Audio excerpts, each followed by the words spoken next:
I'd like to call this meeting to order. As you know, this is a meeting of the Southfield Board of Education, the councils of the city of Southfield, the city of Lathrup Village in public for the purpose of conducting business.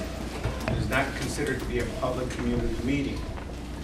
There is time for public participation during this meeting as indicated in agenda item number 7. I'd like to welcome everyone tonight.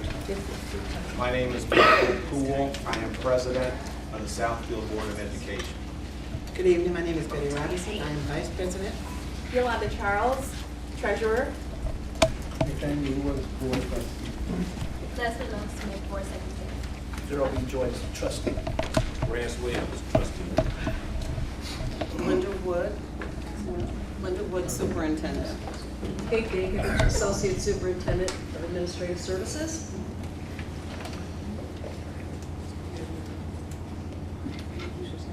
City of Southfield. John Seymour, councilwoman, city of Southfield. Don Perkessi, Southfield. Lloyd Cruz, President Pro Tem, Southfield City Council. Mayor Ken Cyber. Myron Frazier, City Council President. Michael Mandelbaum, Councilman, City of Southfield. Jeremy Moss, State Representative for both communities, Southfield and Lathrup Village. I know who I'm sitting next to. We've got him well trained. Frank Brock, Mayor, City of Lathrop Village. Yvette Talley, city clerk, city of Lathrup Village. Tam Bracci, acting city administrator / treasurer, city of Lathrup Village. Finance Director, Jacqueline Green. Maria Manarino Thompson, Council, City of Lathrup Village. Nicole Dixon, city of Southfield, council secretary.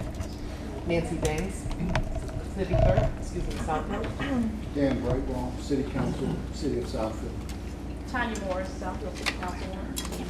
Donna Stallings, councilwoman, city of Lathrup Village. Fred Zorn, City Administrator, City of Southfield. Good evening, Terry Crow, Planning Director, City of Southfield. Jacqueline Robinson, Public Relations and Marketing Director, Southfield. Nicole Christian, Southfield Public Schools. Jonathan Green, Deputy Administrator. Rochelle Freeman, business and economic development. Oh, John. Oh, that would be from the city.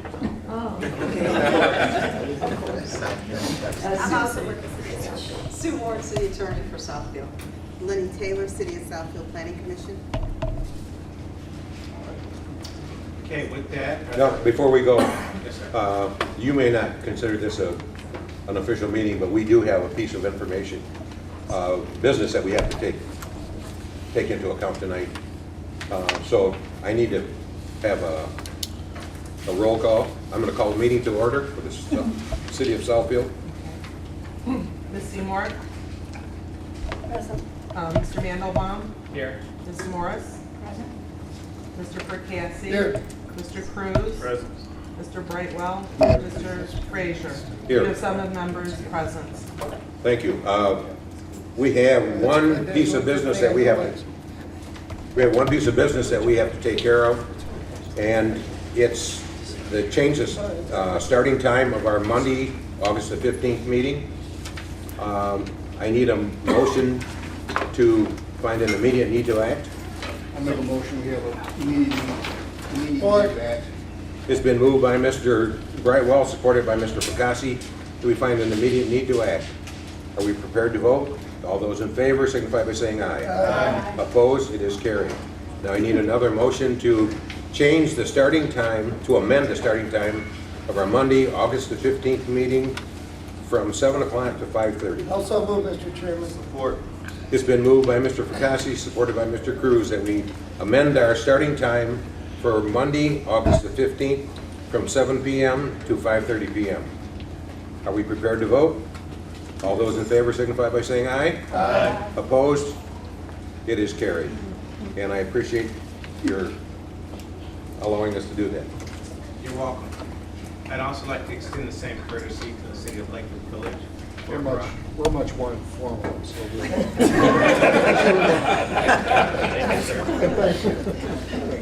All right, are there any other elected officials in the audience tonight? If so, stand and be recognized at this time. Seeing none, first on the agenda is our legislative update from our state rep, Mr. Jeremy Moss. Thank you very much to the board president, to the board, to the city councils of both communities.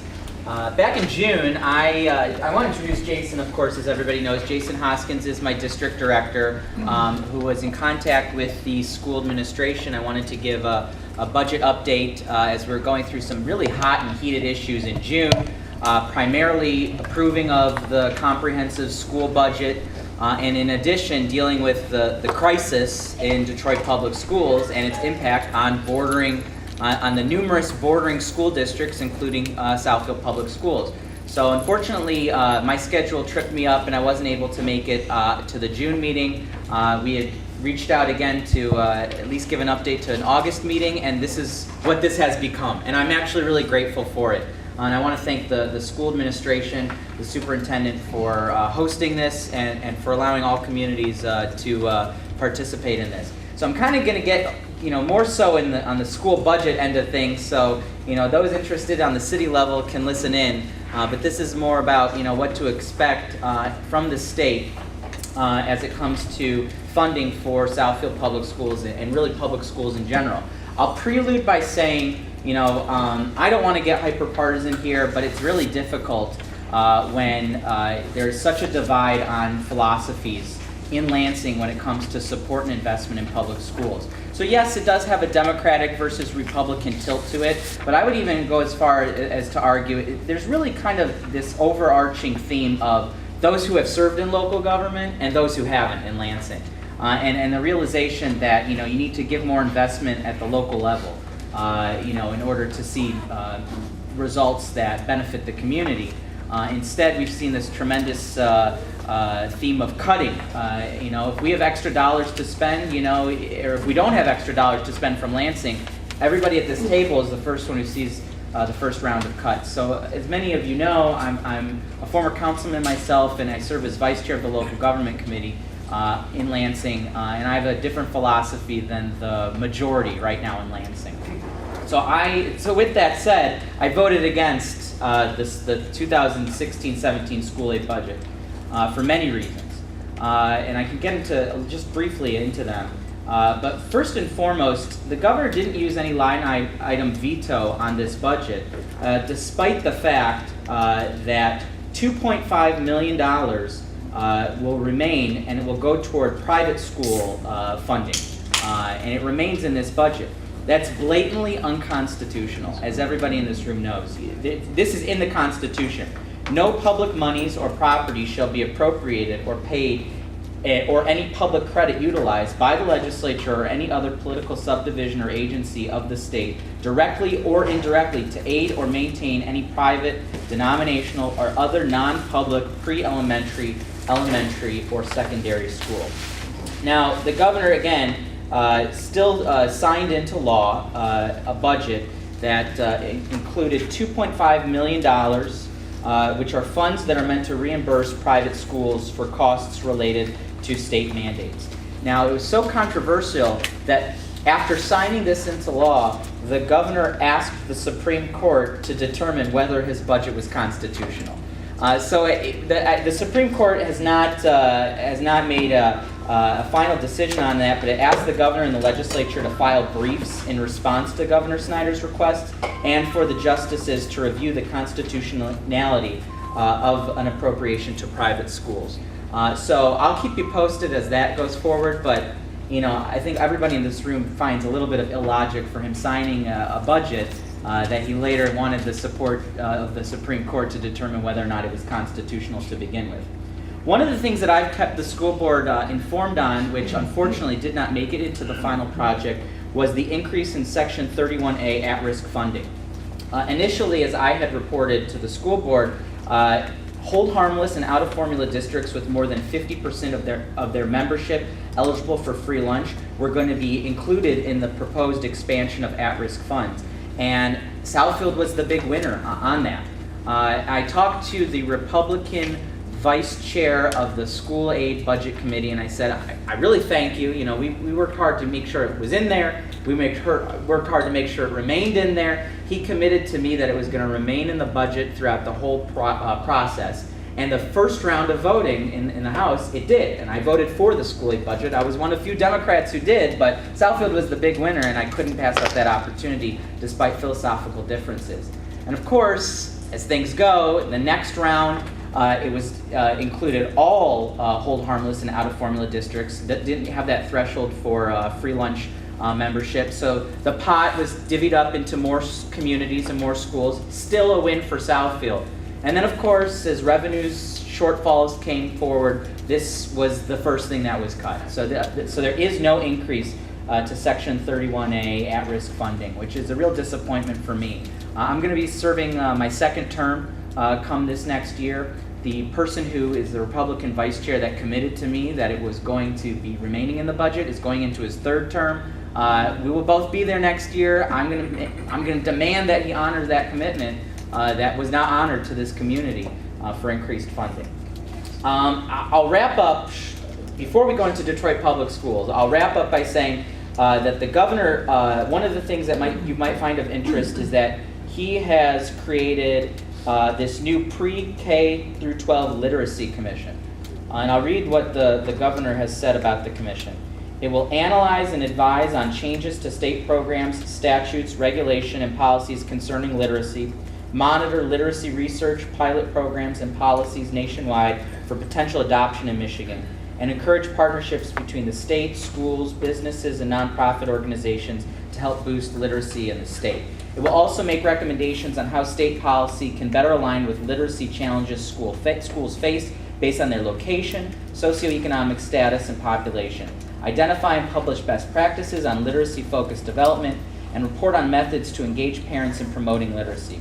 The commission will include individuals representing businesses, education, philanthropic communities who have an interest or an expertise in literacy. So that's something that we should all be on the lookout for and determine what its impact will be on the way that we operate here in this community and in this public school system. So now to kind of the big thing that we tackled, which certainly has an impact on this district. And I don't mean to take up too much time, but it's worth a conversation. Is what happened with Detroit Public Schools. Throughout May and most of June, really from March to April to May to June, that was the main crux of the work that we were tackling. The Senate, to kind of give a Cliff's Notes version, gave a bipartisan plan out of the Senate and into the House, which included this Detroit Education Commission, which would allow the mayor to appoint a commission to determine where these charter schools and public schools can open up and close down ill-performing schools in both categories.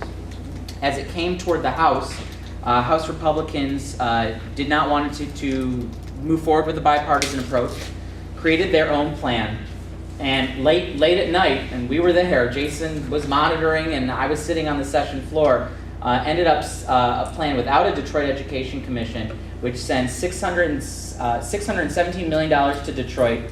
Most of that money, $476 million, will be to pay off the district's debt over approximately 9 years, and an old DPS will exist only to pay the debt.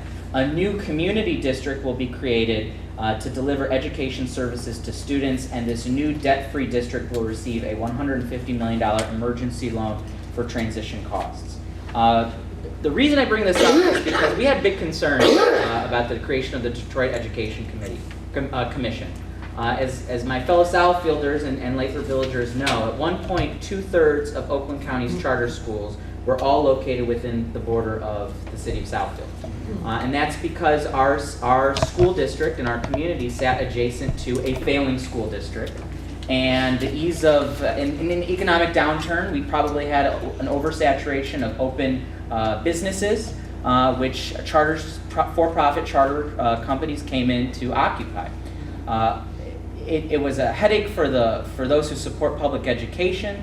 It was a headache for those on the city council administration end, because we have a charter school located on Telegraph Road where we would never put a public school. And so twice a day at drop off and pickup of these students, either the traffic bleeds onto Telegraph Road, or you have students jetting across Telegraph Road at peak times trying to go to the Burger King where their parents are picking them up because they don't want to sit in the traffic leading out of this school.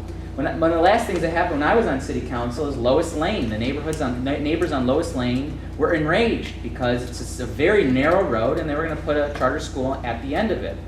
So the Detroit Education Commission was problematic because if it was a Detroit-only solution that monitored where charter schools would be placed, those problems would bleed in to Southfield. And without an Oakland County Education Commission or a Southfield Education Commission, it was a non-starter. So the last thing that I'll mention before I finally cede the floor, and I'm not trying to filibuster here, is I am a big supporter of House Bill 4659. This is a bipartisan sponsored bill by Mike McCready, who's the representative from Bloomfield Hills, Bloomfield, and Birmingham. And what this would do is it would give the only entities that are exempt from local zoning laws, as I've been talking with our city planner, are our school facilities and federal government property. I would like to see the zoning of school property be given to at least an oversight of a local zoning authority. That can be a local zoning commission at the city level. It can be the school board at the school district level. But there is absolutely no local oversight of the zoning of where schools are placed. We would never put a school on Telegraph Road where traffic can bleed on to Telegraph Road at peak hours. We would never put a school at Lois Lane, which cannot handle the capacity of it. We know best at the local level, on the city council level, and the school board level, what local zoning should look like and where schools should be placed. So I've talked to the Detroit mayor's office about this. I've talked to all of the unions about this. I talked to Oakland schools, Macomb schools, and Wayne County schools about this. This was during the discussion of the DEC, which wasn't signed into law, but this has to be a priority for school districts, especially those like ours, where we need local oversight of where these schools open up, public and charter alike. So that's, I guess, one of the big takeaways, and I've talked to the speaker's office about it. 4659, I want to see move forward. So I've probably taken longer than I should have, and the mayor of Southfield warned me that I was going to go a little bit over my time, and I'm sure I delivered on that. So with that, I will say I appreciate this meeting. I'll take any questions, and I'm looking forward to the rest of this meeting. Jeremy, what was the senator who promised you that P3 on the state lab bill? Can we have his name? Oh, so the person who had talked to me about the at-risk funding was Tim Kelly. He's the state representative out of the Saginaw area. He is the vice chair of the school aid budget subcommittee of the appropriations committee. I will give him credit in that he pushed for it as far as he could push it, and once it got to the conference committee, when the Senate and the House didn't agree on a final budget, it was released from the final product. So I'm going to hold his feet to the fire, but he has been a partner on this. So I'm not angry at him per se, but I'm angry that the process ended up where we were promised something that wasn't delivered to us. Anyone else? I'd like to just commend Jeremy on taking on that issue with the zoning. I've been on the school board since 2008, and that's been an issue for us in this district that seemed to fall on deaf ears. So glad to hear that there's some action. Appreciate that. Thank you. Moving on, next on the agenda would be a Southfield Lathrup Village City Initiatives. We'd like to welcome Council President Myron Frazier, Lathrup Village Mayor Frank Brock, and Southfield Mayor Dr. Kenson Cyber to share city initiatives, including the Southfield Master Plan and Economic and Workforce Development. I'd like to take this opportunity to thank you all for hosting this meeting tonight, and it's a long time coming. It's something that we probably should do on a more regular basis because we are in this together. And as our state representative just made his report about things that are going on, you can see how we are inextricably weaved together. So again, I thank you for hosting this meeting, and dinner was delicious. We just finished a master plan, and I would like to yield the floor to our planner, Mr. Terry Crode, who would like to take us through a short version of what he's been doing for the past year and a half or 2 years. So, thank you. Good evening, everyone. Good evening. My challenge tonight is to take a 500-page document and try to get it into 20 slides and do it in 5 minutes, but we're up for the challenge. You can do it.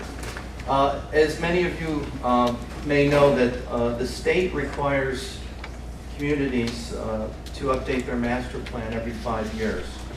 The previous master plan for the city of Southfield was adopted in April of 2009, and council approved a major revision update in 2014. And phase 1 began with an inventory analysis of every property in the city of Southfield. Then phase 2 included an aggressive public input campaign for 6 months from January 2015 through June, or really about a year, given the social media and the public meetings that were held. Then once the draft plan was prepared, we had a 63-day required public review period, and then Planning Commission public hearing, and finally an adoption by City Council on June 20th, 2016. We affectionately call our master plan update Sustainable Southfield, a comprehensive plan for now and the future. And sustainability is a term that many communities throughout the United States are now using. They're becoming more aware that we can't just slash and burn our way. There's no more land to move west to, and we have to look at the future. Sustainable communities are places that balance their economic assets, their natural resources, and social priorities so that residents' diverse needs can be met now and in the future. And Sustainable Southfield is going to take a holistic approach to land use and community planning, which will include environmental, social, and economic sustainability. And we base the 6 principles of the plan based on American Planning Association's Sustaining Places Task Force. And we try to address each of the following: a livable built environment, harmony with nature, a resilient economy, interwoven equality, a healthy community, and responsible regionalism. Now, how does healthy living relate to the master plan? Well, land use decisions can affect whether we have access to healthy food choices, parks and green space, good homes, jobs, and schools. I've said this often that cardiovascular disease is the leading cause of death in the United States. Diabetes and obesity epidemic is especially prevalent in young adolescents, and these are preventable diseases. We want freedom to choose how to get to things, whether it's through public transit, car, bike, or walking. And as a first-ring suburb of Detroit, we were the fastest growing community in the 1960s during a very auto-dominated land use pattern. And now we're starting to rethink how our community has been developed over the last 50 to 60 years. Today, Southfield is approximately 75,000 residents. Between 2010 and 2040, the age distribution will shift dramatically. Household size has decreased significantly since the 1960s, from 3.46 to just over 2 persons per household, estimated in 2040. Southfield has one higher than average senior population in Michigan, and our retirement population in 2015 is over 18%. That's 65 years old and older. Housing, retail, office has changed dramatically in the last several years. The typical family of a mother, father, children, a dog, and a white picket fence is now the minority in the United States. Aging baby boomers are driving the need for more condos, urban townhomes, and even micro units. Homeownership and occupancy rates have decreased. More and more people are renting. And Southfield has a much higher share of rental units than the metro area. These are all factors we have to take into consideration as we look into the future. The challenge is to create an image of a city that young people are attracted to, which also attracts others, including empty nesters. Southfield's ability to attract and retain the new economy, the knowledge economy, and the creative class equals our ability to compete with other communities. Not necessarily New York City and Chicago, but certainly other metro cities in southeast Michigan. Between 2010 and 2040, it's projected that private education and healthcare job sectors are forecasted to have the biggest growth at 48%. There's expected to be a 15% increase in the total number of jobs in Southfield by 2040. Our targeted businesses, working with Ms. Freeman, business development, economic development, is technology, healthcare and wellness, and the automotive sectors. And this was reflected in Southfield's 3 largest companies from these sectors in 2015, including Hello World, Dur, and Great Expressions, that equated to over 1,100 new jobs for our community. One of the things that we also instituted to encourage public input was establishing, using social media and establishing a website. The days of putting a public notice in the paper and hoping that people are going to show up on a particular day in a particular room is a formula for not very good public participation. Sometimes staff outnumbers the number of public who comes to some of these meetings. So Mind Mixer was utilized to obtain public input with great success. It allowed Southfield to solicit ideas and receive input from public on a variety of 20 topics between January and July of 2015 on a weekly basis. Each week we had a different topic with 3 to 5 questions, and the results were compiled, quantified, and were used to update the master plan. As I said, our challenge was to increase participation, and the results were very positive.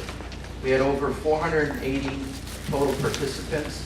Our average participant was 37-year-old female, living in zip code 48075. 45.4% of respondents were under 35 years of age. This is a demographic that hardly ever comes to public meetings. And yet we still had 23% over 55. We had over 5,500 unique visits, over 20,000 page views, 650 unique ideas were generated, 175 photos were shared, and the information results were shared through other social media such as Facebook, email, and Twitter. But the overriding results kept coming up to the top 3 principles: increased walkability and connectivity throughout the city, street and road repair, and redevelopment and renovation of older commercial properties. Well, we didn't sit on our laurels and just expect the social media to answer all our questions. We, planning department staff and the planning commission, held over 3 dozen public meetings and input sessions, including working with the Southfield Public School District. Your Imagine 2020 presentation was incorporated into the plan. As a matter of fact, I worked closely with Dr. Wood and had to rewrite your section 3 times as things were evolving and being fluid on the school districts. The council had their own visioning session in December 2015, and 6 major principles were included into the plan. And then the Planning Commission held several public workshops and public hearings throughout the process. It's no surprise that Southfield is predominantly developed with only 4% vacant land, and single-family residential homes comprise the largest portion of land use in the city at almost 40%. But as we look towards the future, there's going to be a demographic tsunami with regards to single-family homes. There's going to be more homes that are up for sale than there are buyers. Generation X, Generation Y, and even empty nesters don't want a mortgage, they don't want a big house, they don't want to have to maintain property, and they're looking for alternative modes of housing, and we have to think in the future and attract those housing units if we're going to be vibrant. Rights of way make up about 18%, office commercial 12%, and public institution about 8.5%. We decided to do our existing land use based on activity classification system, and we're going to continue working our updates throughout the implementation section after the master plan's been adopted. With regard to future land uses, future land use presents an idealized future indicated by growth patterns in the city. It provides practical guidance to assist in the orderly development and redevelopment of the city. But more importantly, it serves as a primary policy guide to the City Council in making decisions on zoning amendments, public improvements, and private development. The city decided to focus on major cores within the city or sub-areas, and they include the Downtown Development Authority area, the City Center District, the newly adopted Smart Zone, and other corridors. Lathrup Village has probably seen a lot of redevelopment on North Southfield Road, north of 12 Mile. That's another hot area for the city. We also looked at public infrastructure, emphasizing green infrastructure and low-impact design. We aggressively got input from all the other departments within the city to monitor what they were doing with regard to their own master plans and priorities. We incorporated our non-motorized pathway plan. We reached out to Smart and DDOT to get information. We're working with Lathrup Village on, and others on safe routes to schools. And with regards to city government, our violent crime rates are down in the past 7 years. And our community policing is continuing to increase. Our educational facilities with the Southfield Public Schools with an excellent working relationship and continue to be partners as we move forward. And then we held a public workshop to get input on the plan. And again, it was no surprise that more sidewalks, daylighting the Rouge River, redevelopment of vacant property at Evergreen and Civic Center, and the council is working on a redevelopment plan, redevelopment in Northland Mall, and the council is working on a redevelopment plan that was presented last night. Updating technology infrastructure for autonomous vehicles. City engineer and myself have been at several meetings with Oakland County to look towards the future of autonomous vehicles. And redevelopment of 9 Mile Road between Telegraph and Beach Road is under construction. So the city is already aggressively being proactive on some of the major areas that have been identified in the process. And finally, it's important to understand how others perceive Southfield. Today, many people will go on Google websites or Wikipedia or realtors information, and they'll never step foot in Southfield, but they'll make decisions on whether they're going to live there, work there, go to school there, based on what's on the media. And it's important for all of us to understand how we're perceived worldwide. AARP developed several categories to do a livability index. Southfield scores 49 out of 100, which is just under the median, so we have work to do. But in each of the following categories, housing, neighborhood, transportation, environment, health, engagement, and opportunity, we are classified either good or bad. And our goal is to at least get those points up at least 20% in each of these categories. And then finally, Chapter 11 has a very aggressive implementation schedule. It is an action plan for the future. Our capital improvement plan, our budget, and our goals will be derived out of that implementation study. This is a fluid process, and we were updating the plan literally up to the last minute with trying to get the latest and greatest photos with what's going on at Northland Mall, redevelopment, the city center, and others. And so we hope that we're going to continue to keep the master plan alive and relevant as we move to the future. Digital copies of the plan are available on the City of Southfield website under the Planning Department homepage. And I'd be happy to answer any questions later on in the meeting, and appreciate the opportunity. We're very proud of the plan. We hope that it doesn't sit on the shelf. I know working with the City Council and the City Administration that we will be very proactive in implementing all the good ideas of the plan. Thank you. Thank you, Terry. I'll now turn the floor over to Mr. Brock, who is the mayor of Lathrup Village. Thank you, Mayor.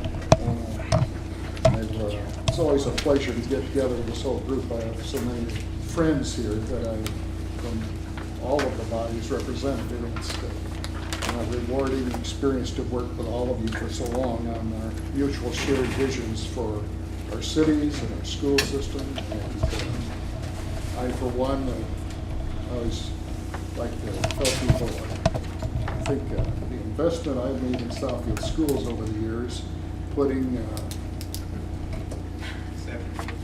participation of 100 children probably in the school system,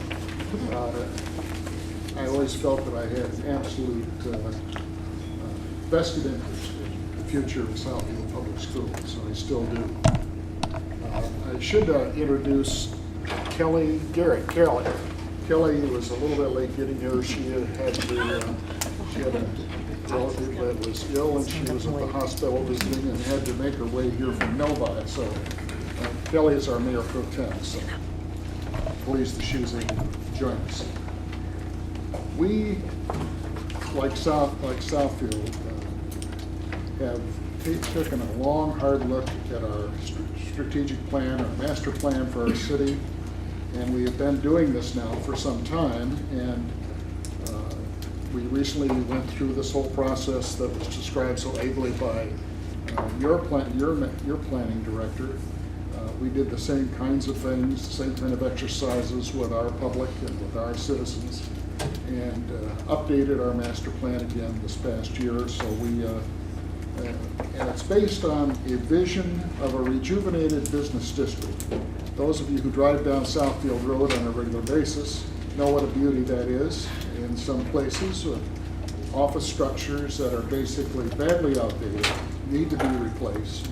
Also faced with a handicap of not very deep business frontage, which means that anything that we do there is challenging from the standpoint of replacing of structures, and secondly, having adequate and accessible parking, etc.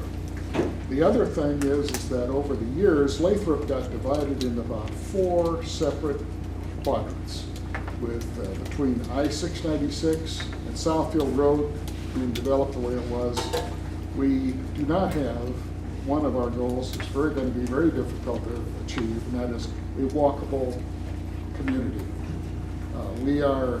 It's a great opportunity for people who are in for distance running or whatever to try and figure out how to get across Southfield Road. But nonetheless, it is, and this is where we think we have a shared challenge both with Southfield and with our other neighboring entity, which is the village of Beverly Hills, with Southfield Road.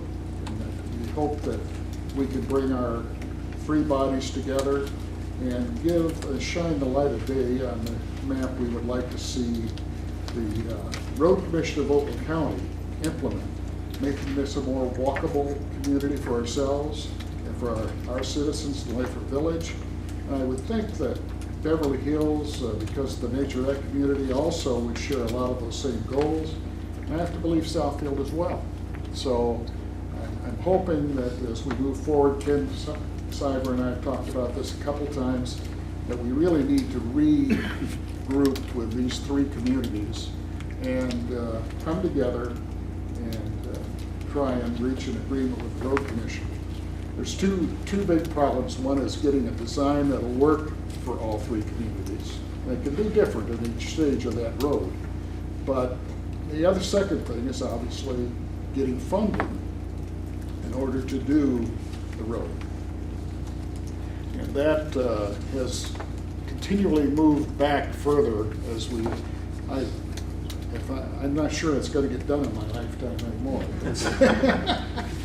I've gotten older, so I'm not as optimistic as I once was. But there are other avenues we need to look at. We need to look at other funding options, whether it be through the state of Michigan or more likely trying to get certain kinds of grants through the federal government or whatever. But we need to bring ourselves together, agree on a plan, and make that our priority to get that road funded and to get it done in a way that makes it a much more attractive part of each of our communities. In terms of, as we all went through all of our communities have gone through the same things with the decrease in property values, with the large numbers of vacancies that began to develop in commercial properties, and the need to get those redeveloped and so on along Southfield Road is our special challenge. We do control, the city does control a fair amount, we have, I don't know, I should say a fair amount, but an important piece of the property on Southfield Road. The school, the old school, which actually had a child who went to that school, believe it or not, that school is in the hands of a private developer who is on board with us in terms of how we want to redevelop our center city. And the school and the public land that's owned by the city of Lathrup Village, we are looking at a public-private type of partnership for reuse of both of those parcels in a way that will hopefully, we hope, kickstart some actual other developments along that corridor as well. We'd like to see, I've already mentioned most of my points about the Southfield Road. The road needs a diet, by the way. It's already too wide, it's already too big, and and the Road Commission's historic stance on that has been they want to make it bigger or wider.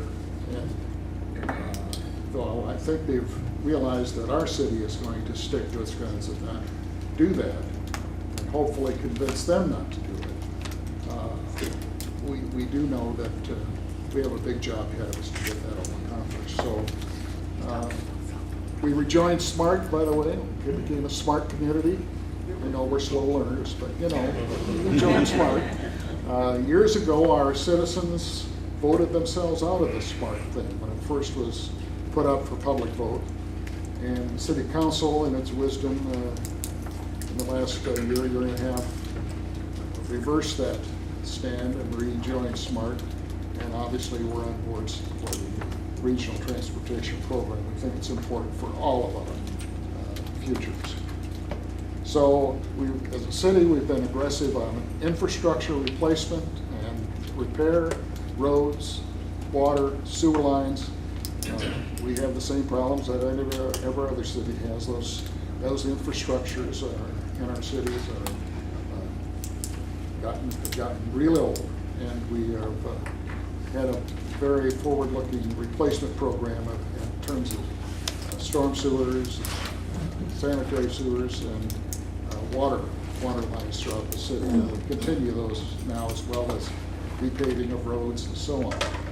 We did get a slight surprise, I'll say to my friends from Southfield, when we found out from one of our consulting engineering firms that the Evergreen Road, which we own a piece of, or have a piece of, or responsible for a piece of, was going to be redone.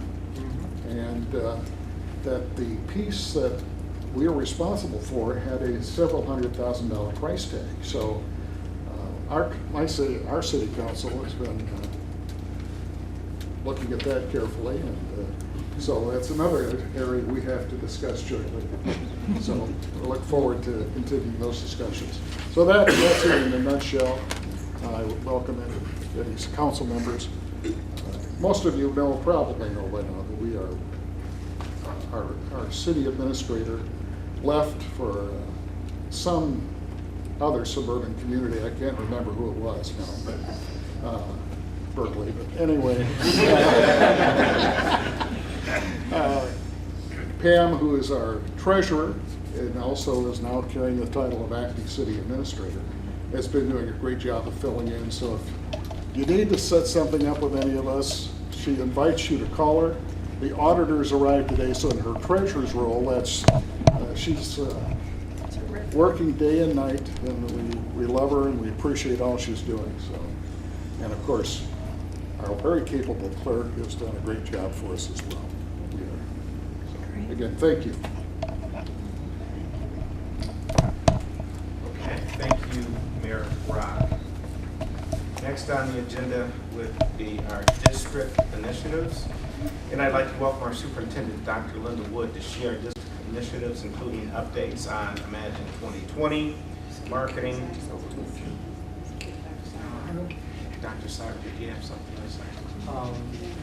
Just briefly. I apologize. I got your notes. I appreciate Frank's comments about Southfield Road greatly.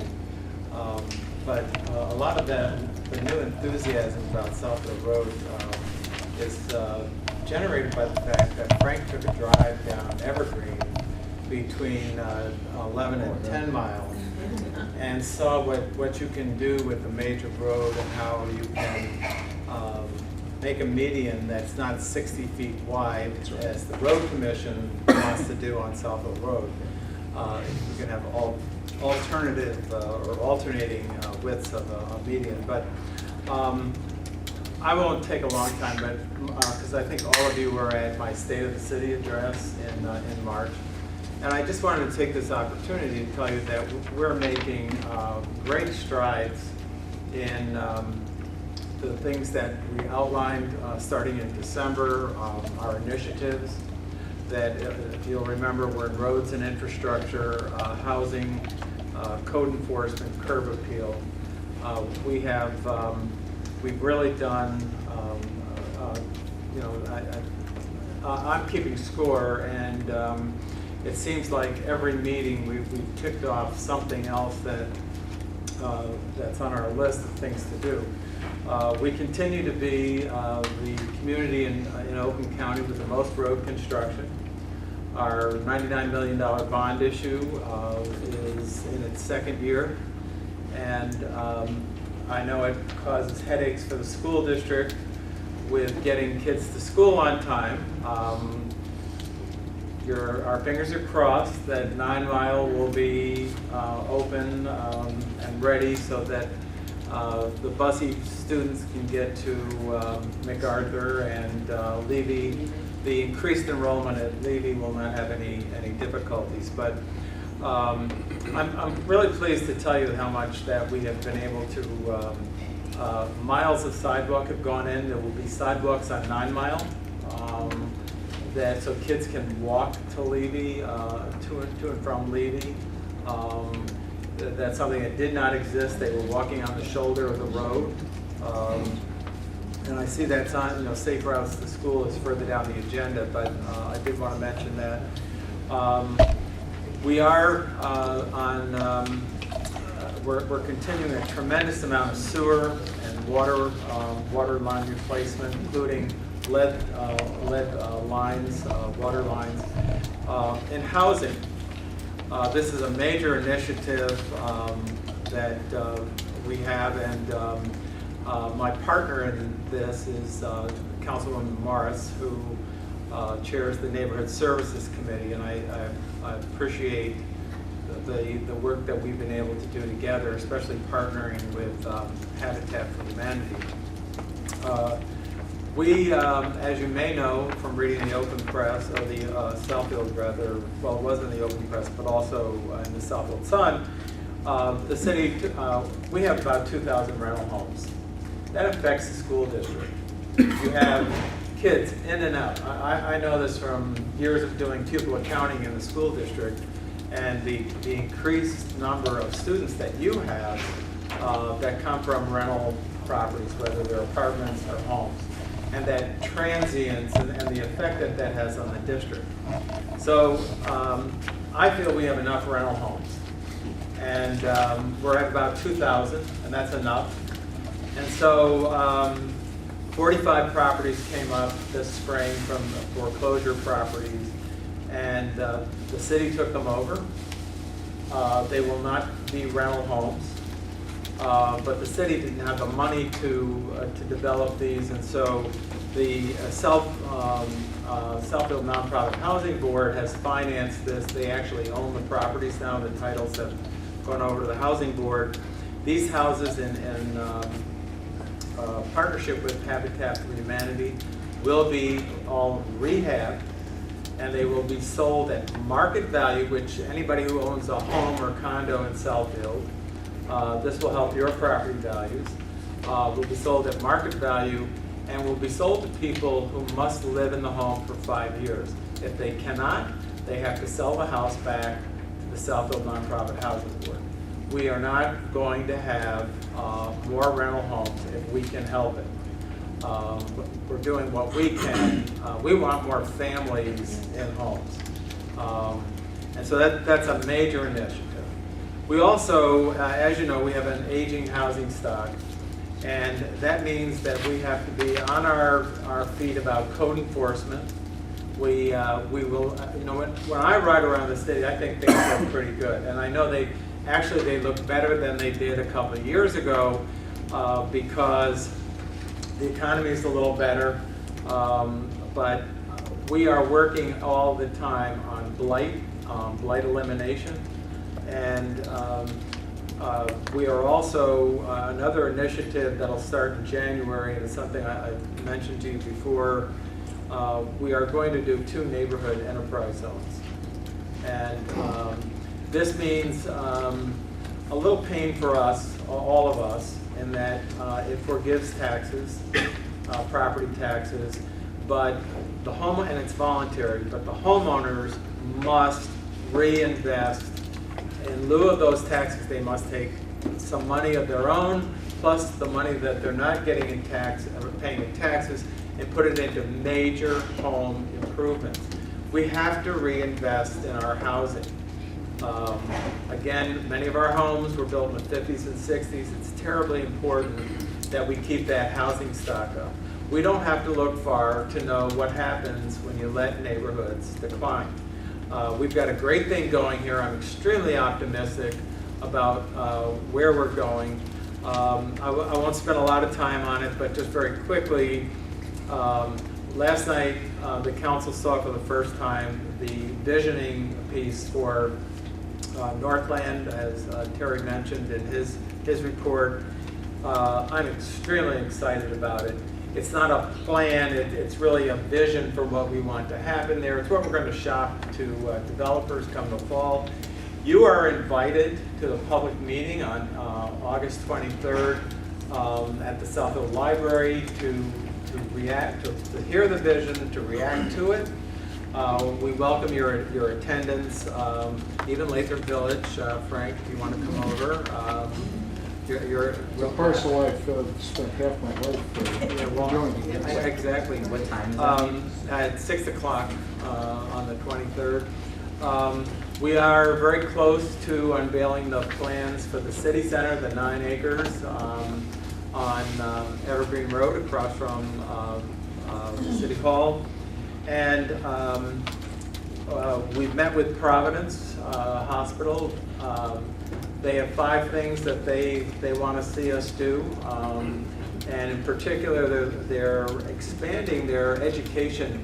And I don't know if you know this, but they are joining a partnership, first with MSU for medical school, but they're also joining a partnership with LTU for a nursing school. LTU is going to start a nursing school. Dr. Lathrup.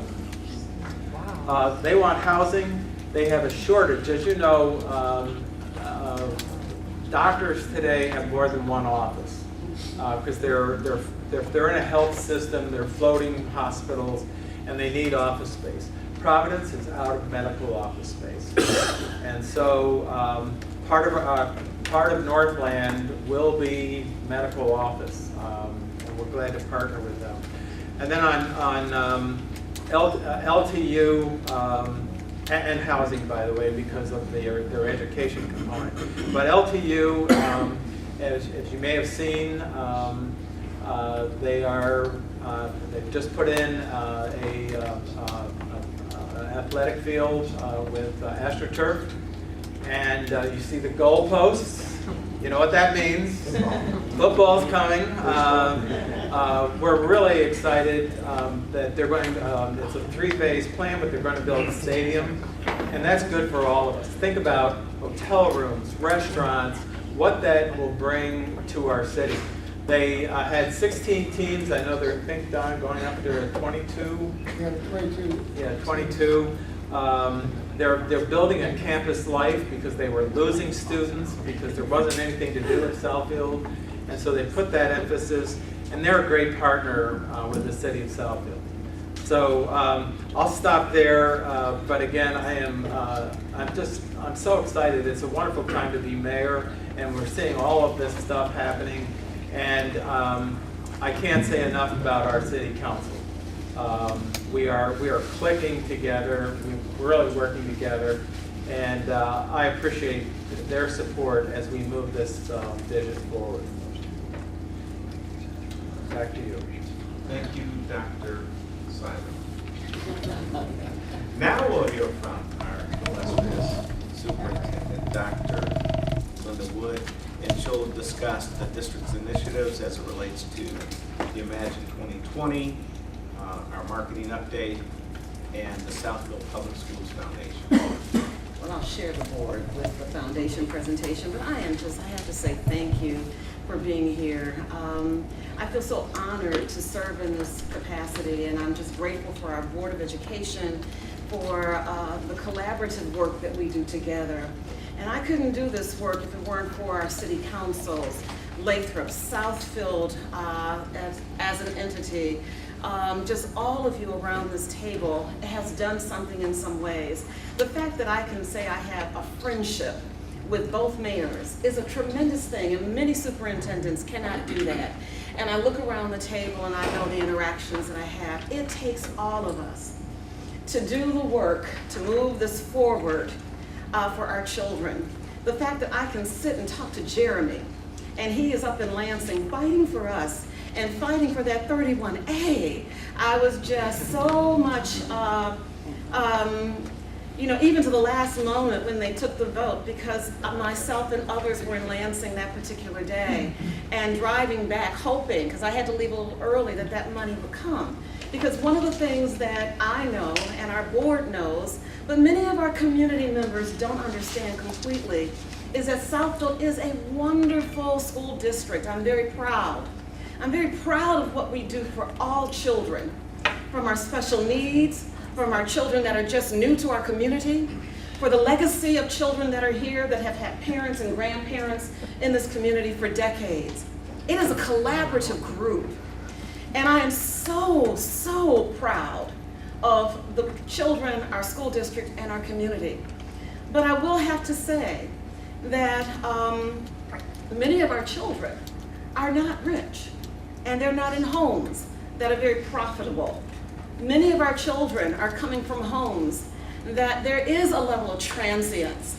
And so the fact that when Jeremy mentioned that 31A was aligned to the free and reduced lunch rate that we have, that is now over 60%. And when I first came into the district, it was closer to 25%. And so what does that mean? It means that, no, we're working hard. We're working very hard. But it means that we need to do even more to keep that standard, because oftentimes our children need many more wraparounds. And I say it like that because it is the love, the care, the attention, the time, the commitment that our teachers have to go above and beyond. I will always say that when we're working with children with diverse needs, you need super duper experts, and we have them. But I'm also very mindful that our teachers are working very hard. And so those are some of the challenges. And so the commitment, the fight, even from the state, I've talked with people and they have said that, I think some of you know Ray Tellman and others, that we are Middle City's district, we are going to keep this fight forward. Because not only do we have to help support the wraparound for all those children, Jeremy mentioned something, and I also want to just say, I'm sure embedded in that K-12 literacy was the 3rd grade reading. And that 3rd grade reading is just matriculating on down the road. And I do anticipate that that will also be something that I will have to embrace. I embrace it. I want our children to be literate. I want our children to get in front of a camera, to speak, and to be able to speak well, to be able to write, and to be able to read and be literate and all of that. But it does take more to do that. And so, yes, I want our children to graduate or to move from the 3rd grade into the 4th grade, being able to be proficient on an assessment that is put in front of them. But it takes a lot to help move them there. And so that is the money that we all have to embrace and understand, and the money that it takes to run a school district. And so with Imagine 2020, it's not all about money, and I could never go to the Board of Education and say that what I wish to move forward with is all about money, because that's not it. It is a lot more than just money, but I have to say that at the state level, when they're looking at districts and they're looking at the financial stability, they're looking at black and white numbers. They're looking at the black and white. And so I've been in the district for a few years, and one of the things that I have always anchored on is excellence. With Dr. Cook Robinson, we anchored on excellence. With this current board and boards before, excellence. Even if it meant that we have to be a smaller district, to be a darn good district, and to provide the very best that we can for everyone. And I say it like that because for me, it's not about looking at children collectively, it's looking at children individually, trying to meet the needs of all of our children. And so with that, Imagine 2020 was an effort to, first of all, right-size our district more. And I know that's hard. I know it brings a little discomfort, but it will be even more discomfort if we don't do something. And it's a very real thing. And so to right-size the district and to know and to have had conversations for a legacy of time that when I first came to the district, Southfield High School had an enrollment of close to 1,700 children. Southfield Lathrup had an enrollment close to 1,800 children. This past year, Southfield Lathrup had an enrollment that was right under 1,000. Southfield High School had an enrollment that was right at 1,000. And so consequently, those are the realities that I probably would be blamed if I didn't do anything.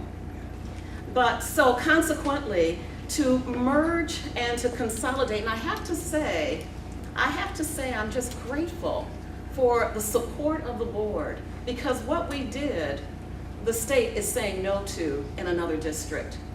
That we were able to close both of our comprehensive high schools. That's what happened. We closed, and we are reopening a brand new school. But the reopening of that brand new school means it has a completely fresh start. We're starting with a brand new accountability. We're starting with a brand new code. When I say code, every school has a number, so to speak. And what that means is that we can now rock and roll with our current children, do things that we know are right for high schoolers, that we know we've done before, but there was a little bit of a legacy of, and I just wanted our children to have a fresh start academically and that achievement rate. So that when we start to look into the newspapers and we see the achievement of Southfield A&T, that we're on a progression upward and that it will radiate, and that will be what our community will be proud of. And I understand. I'm proud of our kids because of the work that we do. But I also have to say as a reality, and I'm a resident here, that I want what is published in the papers to be improved. And I have to share with everyone around the table that what you see in the papers, and I do hope you will take this and promote it also, is really not what is reported when we start to go to the state for the final accountability measures. Many of our students come in and they go out, particularly at the secondary level. We got to work with that. But the children who have been here for less than a full academic year means they have been here less than basically 3 count periods. And you hear about count day, so 3 count days. Their scores are not included. And so you never see that data. You never see that data. The board will see it, our teachers will see it, but oftentimes you don't see it. Then you get confused if you do see it, because that's not what was reported in the papers. And so that's what I am continually wishing to help to share. And so that was a big part of Imagine 2020, to right size so that we can do some good things for our children in our community. We also closed 1 school, and that was difficult. But that was a part of Imagine 2020 because in that effort, we reduced our budget and our cost right at $6.7 million. And that's money that will carry over year after year. We still have work to do, again, to be an excellent district, even if we have to, again, right size. Because the reality is that everyone is not having the same number of children. Terry said that our households are smaller, and we do have varying things happening. But on the other side of the financial, it is that we want to bring our younger children into our schools. That is the reason why we expanded, and MacArthur has a preschool and early childhood center. Bussy moved because they needed more space, which is at MacArthur. Because we do have 4-year-olds in our community, and there is so much research to support, data to support.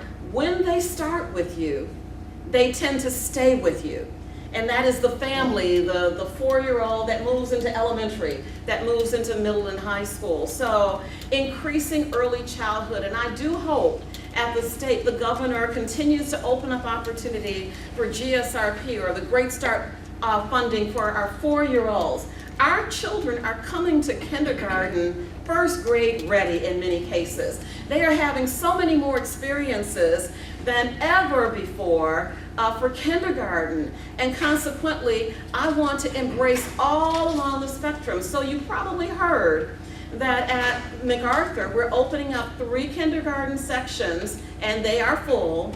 And these kindergarten sections are going to have opportunities for a little bit more acceleration at that kindergarten level. Not to make a child frustrated, but to keep them in a social environment where 5-year-olds need to be, but to stretch them in an appropriate way. And that's going to happen across the district, but an even greater emphasis at MacArthur because of the needs of our children and the application that the parents are willing to complete to have their child there. So that's one thing. The other thing is that in the right sizing, I skipped over this in my conversation, and I got a little passionate there, but in the right sizing, we're creating a new school, Southfield A&T, and I happen to, I live in the community, so I'm up and down Lathrup 12 Mile, and there was a tear I shedded when I drove down Lathrup on Sunday and saw the sign for Southfield A&T and the beautiful colors, and I saw the marquee that was ready. When I went down 12 Mile and saw the marquee for MacArthur, and yesterday on Sunday, when I drove down 12, I saw the marquee for the new Southfield Lathrup campus, which will include Southfield MacArthur's K-8 program, which many of you are quite familiar, that just continually breaks barriers across the state. They're a true leader K-8. And the University High School, which many don't realize is in the top 3% in the state of Michigan. It is the one of 5 top in Southeast Michigan. College Board has highlighted Southfield University High across the country, and it has been really for our children here in Southfield. We really have not done a whole lot of extra advertising for the University High. This year, we opened it up for Oakland County, and we had another round of applications submitted. I had to sit down in my seat when I reviewed the applications. I had children and parents wanting to come back to Southfield from Cranbrook, from Country Day, from Bloomfield, from Birmingham. We had over 125 applications at the end of the year to be tested in April. You see why I'm so proud? I'm proud of all of our schools. I'm proud of the fact that our children are just doing wonderful. Leader in Me at Bernie, just the STEM programs that are occurring in our buildings at Levy, and what they're doing with STEM at SRAC, and what they're doing at Thompson with all of the IB. And I don't know where that confusion occurred in our community, but IB is thriving. It is not going anywhere. IB is here, and we probably have one of the few districts in the county that has a K-12 continuum for international baccalaureate in our community. And so consequently, the beauty of our new high school also is that all of our kids have the opportunity. They have an opportunity for AP. They have an opportunity for IB. They have an opportunity, and when you have, and I have to give you these 2 dates, we'll send it out to you, but September 14th and 15th will be open houses for our community. And I want you to come in and see our new TV and radio station, the dance studio that has been brought into our new high school. The fact that our marching band, you probably they're out there now beginning to practice, but all of our 4 academies are right there now. Children have access to all of that. Children have access to IB. I had a wonderful conversation with one of our partners, Denso. They are going to help us. They are such a wonderful partner, and we have many. But our engineering academy, our natural medical academy, enhancing those programs with individuals that are in our community to help support us. That's why I'm so proud. And I have to also say that the other thing that I'm equally proud about and was a part of Imagine 2020 was not just the right sizing, not just the fact that we were opening for early childhood, but we have always been a diverse community. And our diversity is to be magnified, to be celebrated, and the fact that, yes, we want all of our cultures. And if you go to Vandenberg and you see all the beauty that is in the glorious component in that school, when they come and they introduce themselves with 43 different languages that are there in that building, that we're moving our ESL pilot, or not pilot, but cohort for high school to our new high school. It makes me very proud, and that was a part of Imagine 2020. I have to say that the Southfield Council has been very active with the Korean delegation and had a trip. Well, I've also done my part too. And I wanted them to know you have many individuals from Korea or from various countries that work in Southfield. It's a wonderful place to work. But your children, don't you want them close to you? And they did not know some of the things that we have going on in our community, in our schools. And when I started to share, yeah, I want my child there. We'll pass those tests.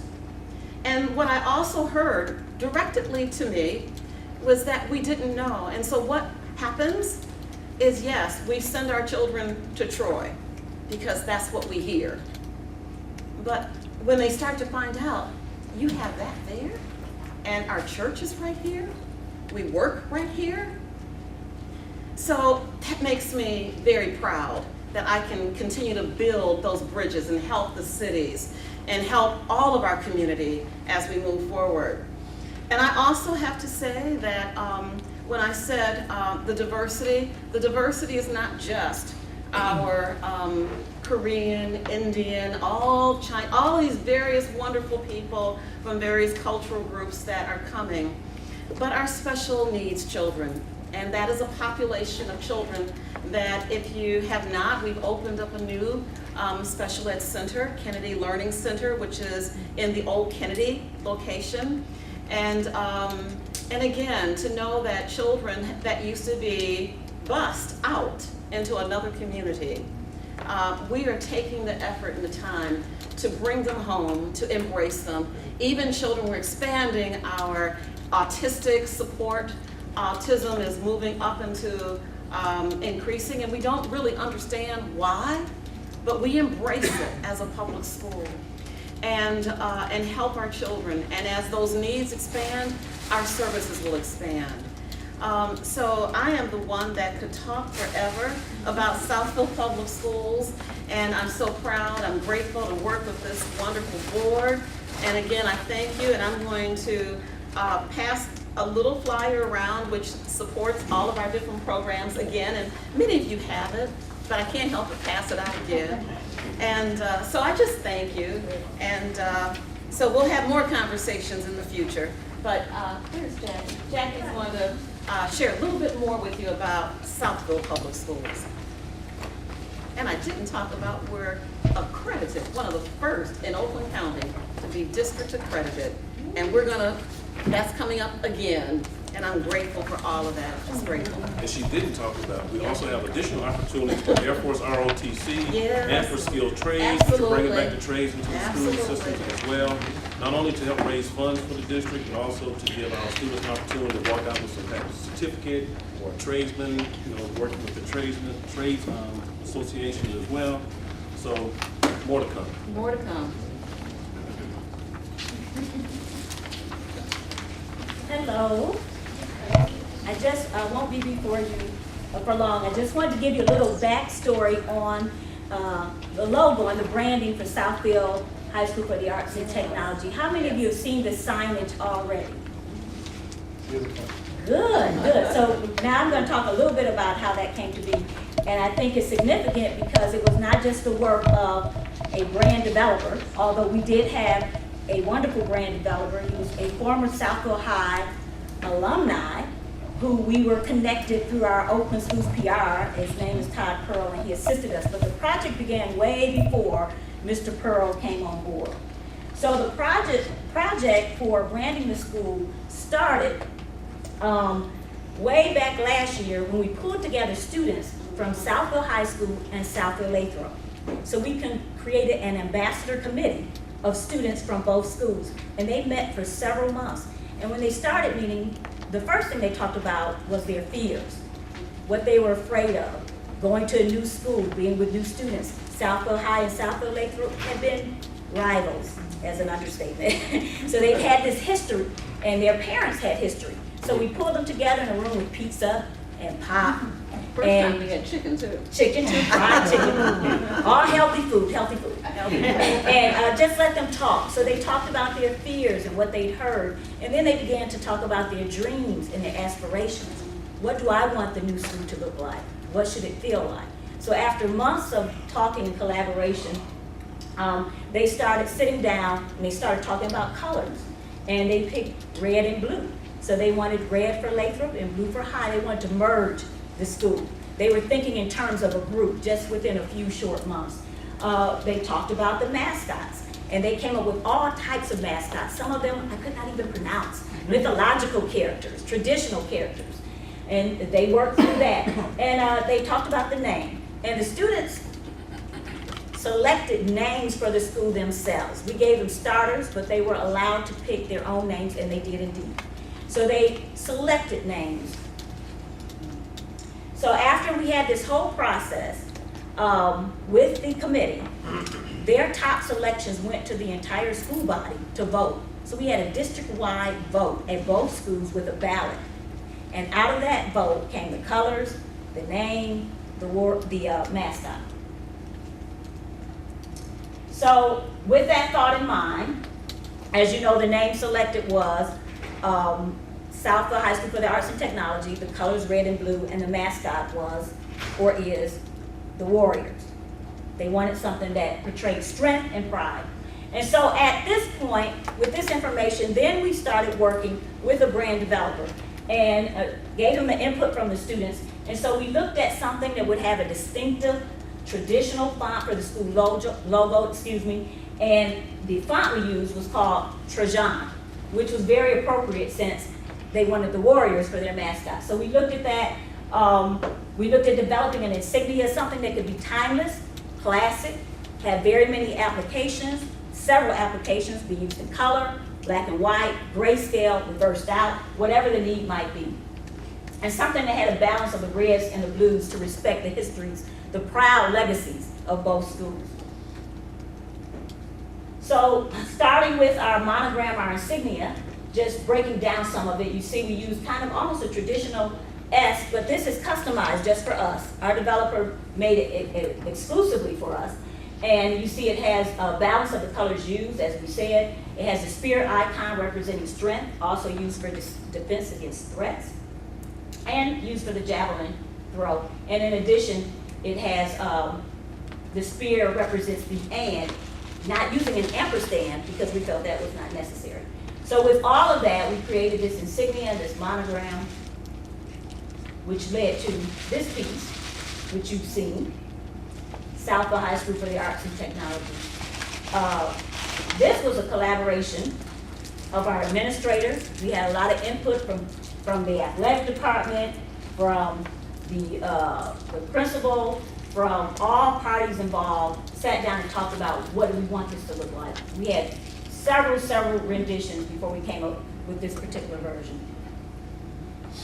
And then that just gives you an idea of different ways that this can be used.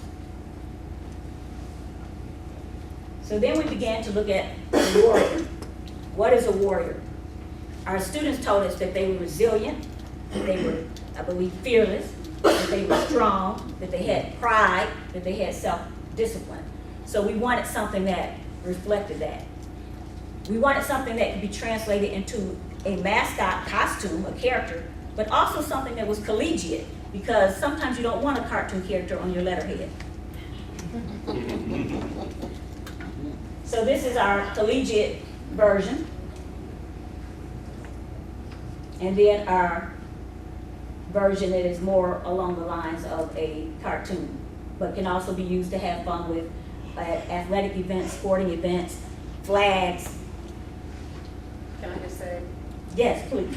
When we have our first robotics competition, and I do invite you, if you have never been, the whole field house is loaded with children from all over this county, and they always have a mascot dance.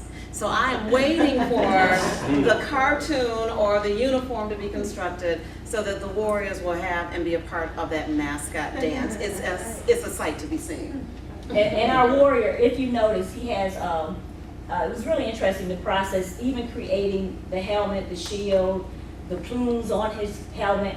If you notice, you could just see a little bit of skin because we wanted him to reflect all children, all peoples. But do you see that little smug smile on his face? Yeah. We had a lot of conversation. We had people say, why is he smiling? He's a warrior. There's nothing funny. And I said, he just won his battle. He's happy. These are patches, we call them, that can be used in various applications. You see the lower one is the black and white. And there he is. That is what the costume would look like when it is fully developed. We might alter the smile a bit. It's a little cheesy.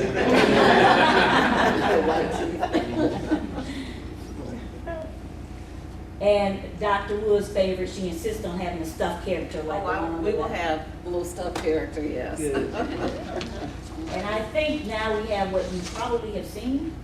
There you go. Yeah.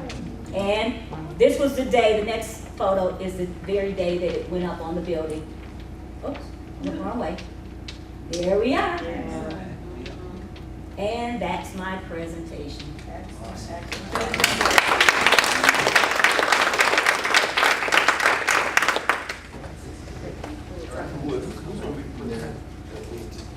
Oh, we have already selected.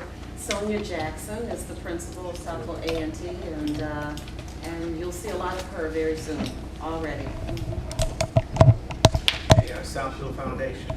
So, again, Rance Williams, trustee for Board of Education. Been on board now for 7 years. And as many of you know, Dr. Simon and a few of us around the board, my time is dwindling. Come December, that'll be my last meeting. But as my time is dwindling from the trustee of the Board of Education, my other goal here, I am the president of the Southfield Foundation. Ms. Robinson is as well as the vice president, Mr. Lewis is the secretary, Mr. Poole, president, Mr. Current treasurer, and then Ms. Fern Katz is also a board member. Those individuals' time will be running down at some point in time, and we will be reaching out to our various partners to start working with us, the foundation, to help the district. We will not wait on anyone to help us. We've established a foundation, it's 501c3. So any of you that know anyone out in the community that would like to give to this foundation, please make it known that it's available. Thanks to Dr. Cyber and others, thanks to Dr. Cyber in particular, for the donation of $3,149, and as he says, 29 cents from the Citizen SPS Millage Challenge Committee. It was very much appreciated. In our short time, we have over $210,000 already within this foundation, and we've contributed over $10,000 to various things like the PTA reflections that we had here at the Shriners, the Southfield School Fair that was just done this last Saturday. We're giving out bags to the high school students, things like that. So we're very active. We're also, the website should be up and running shortly, so that there will be a PayPal account for those that want to give via PayPal. But if you want to call me or any other board member here at the moment, just let us know who the individuals may be that want to contribute. We will work with them to make sure we keep the foundation as a viable entity. Again, not waiting on the state, not waiting on anyone else to assist us, but doing what we can as local citizens to assist this district in moving forward. Thank you, Trustee Williams.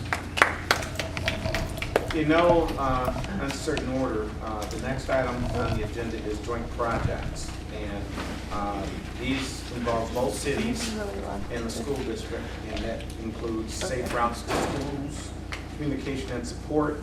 Dr. Wood will share some additional information. Okay, it was actually mentioned by Mayor Brock and also by Dr. Cyber too about the initiatives of safe routes to school, and the sidewalk initiatives was the big driving part. And we have it here because that was one of our joint projects that we have worked together with both of our cities, and also our different religious communities also that are a part of Southfield, our Hebrew schools and our synagogues. And I just wanted to put that back on the table because Southfield is one of those communities that we do not have enough sidewalks. And many of our children have to walk in the street to get to school, or walk in the street to get wherever. And that is one of the reasons that we really do have such a massive transportation cost, is because our children cannot often walk on the sidewalk, and it's unsafe for them to walk in the streets to school, particularly if it's more, close to a mile or whatever.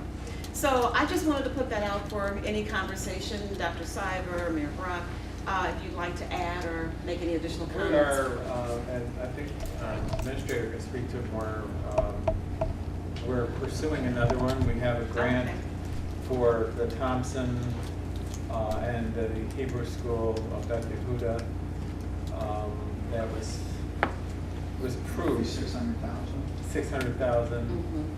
And it's like a 2-year process, correct? So it takes you put in 1 year and then you find out another whether you've been approved, but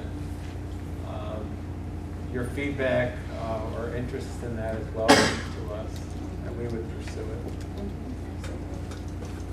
We've been working in 2010 as part of our energy block grant money. We did a pedestrian and transit study, and that's the plan we've been working. I think we've added over 9 miles worth of sidewalks we could get in, and part of it is completing some of these linkages. As we take on the road projects, we're trying to create more linkages. More of those points of connectivity are along mile roads and half-mile road.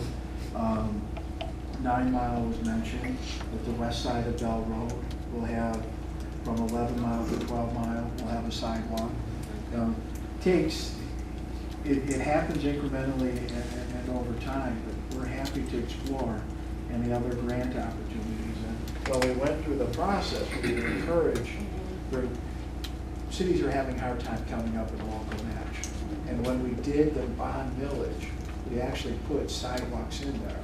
So just today, OHM finished our rating on our roads, and we've been rating our roads since 2008, 10, 12, 14, and 16. So we're continuing that pacer rating, and we're making more footnotes on sidewalks and that. I think the challenge will be as we get into interior parts of our neighborhoods, and there are parts of our community, the west side, where sidewalks and subdivisions just won't happen. But you'll see, we're also looking at links along Inkster where there are short pieces where we can fill in those gaps. We also have, council passed a couple of years ago, a non-motorized pathways plan. And that is very important because that is our commitment to finding pathways, whether it's bicycle or on foot. The City Center Advisory Board is putting in a sidewalk along Northwestern Highway from Civic Center to Lathrup Road. So again, as the administrator says, it's incremental, but we're committed to it. We approved a plan, and that plan has helped us get grants because it's sort of a belief statement of the city. I know we have more sidewalks coming, and some of them will come out of the bond, some of them will look for grants. There is a critical piece of infrastructure, bike racks. And Oh, if yeah. we could, and maybe that's a very easy place to start. Is an assessment of all of the schools which ones have bike racks, and one school at a time to be addressing that. You've added in the amendments to your zoning ordinance, Terry, how many? Yeah, this is all the good work that the board has done. We adopted the master plan, but more importantly, we made it a regulation as new site development happens, that sidewalks, connections to bus stops, and bike racks, and I get teased an awful lot, but we probably had about 75 bike racks installed over the last couple of years, and we're continuing to build the infrastructure. As Mr. Zorn and the mayor has said, we have, in the last couple of years, we've done over 9 miles of new sidewalks and pathways, and we have another 3 miles in the hopper, and we're focusing on the main roads right now. But as parcel by parcel gets developed throughout the city, we're filling in those gaps, we're widening the sidewalk, where there's 5-foot sidewalk and it's along a major identified route. Businesses are required to go 8 to 10 feet. And we've been layering in our pedestrian wayfinding system. Evergreen Road has been extended to Civic Center. We're working with Lawrence Tech on becoming a bike-friendly university. So we've made tremendous strides. I know it seems slow, but if you look at where we were 5 years ago, where we are today, and where we're going to be, you're going to continue to see that. It was nice to see in the Southfield Sun last Thursday, front page about the Southfield slow ride. And the next big thing that we just talked about this morning is when we see a bike shop open up, then we know we finally made it. Yeah. We need to continue to work on those things. I appreciate that. I'll just add, I was visiting schools in June and noted that there were more bicycles, at a few of the schools that I saw. So that's a very good encouragement, and thank you for that. Let me offer the wayfinding. The Smart Zone plan reinforces that as we go through the North plan. So that corridor along the Lodge Northwestern Freeway, you'll see the city come together with the wayfinding on scales that work for both cars and pedestrians. And I'll plant a seed. Maybe if you're branding and if there's bike racks, a lot of bike racks are becoming public art. Maybe it's a Joy Foundation project, and that you know, maybe there's bike rack flanked with warriors, and, you know. Right on, my it'd be we a lot of have fun. some art teachers that would love to spearhead some things like that and support. So thank you, thank you. The other thing that we listed, and did you have Yeah, my question just has been with everything that we're doing with 12 Mile, especially with the, now the students being younger, having that length of the street be a cell phone free zone, just the signage, how do we go about doing that? What type of conversation would we have to have for that to happen? I understand what she is sharing now.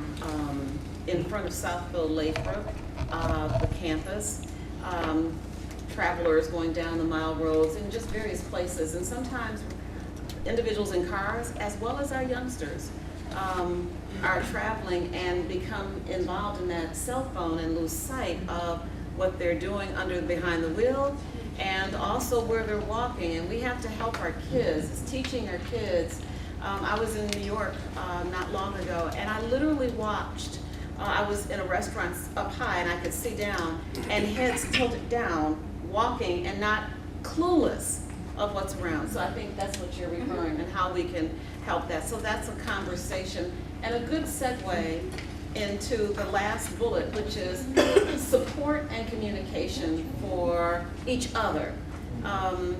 Support and communication, not just for the school district, but how can, as a school board and superintendent, meet the needs of our communities, and what can we do to help make sure that we're doing all that we can for your constituents, our constituents, as well as what would you like to see that the district does also. So that was just a segue.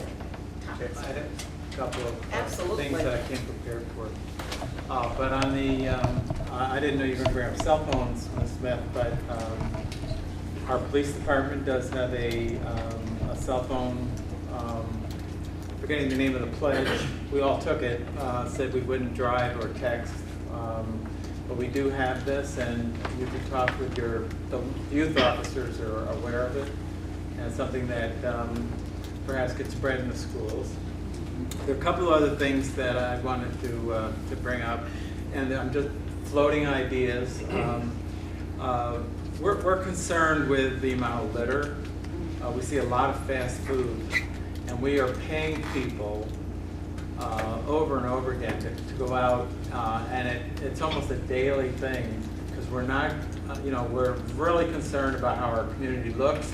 Litter is not okay, just to throw your garbage. We go out, in my neighborhood, we go out walking with bags to pick up stuff, especially along the Southfield Service Drive, and it's everything from pizza boxes to drink containers.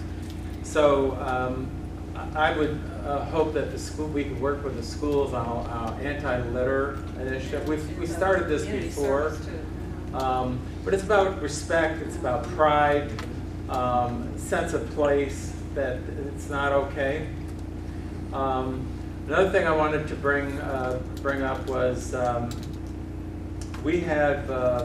have an offer, and I mentioned this to Superintendent Wood, about homecoming. With the new high school, an idea was floated to do a homecoming parade and do it down Evergreen Road, and tied to the Civic Center.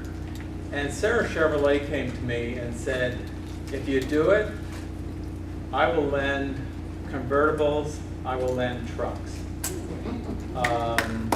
So I need, I can't make this happen, but if the school district wants to pick up on this, it'd be a great marketing thing, especially, we've just seen the Warriors. What a great thing. It's always was difficult before because you had two high schools and rivalry and all that. But now you've got Southfield Arts and Tech, A&T.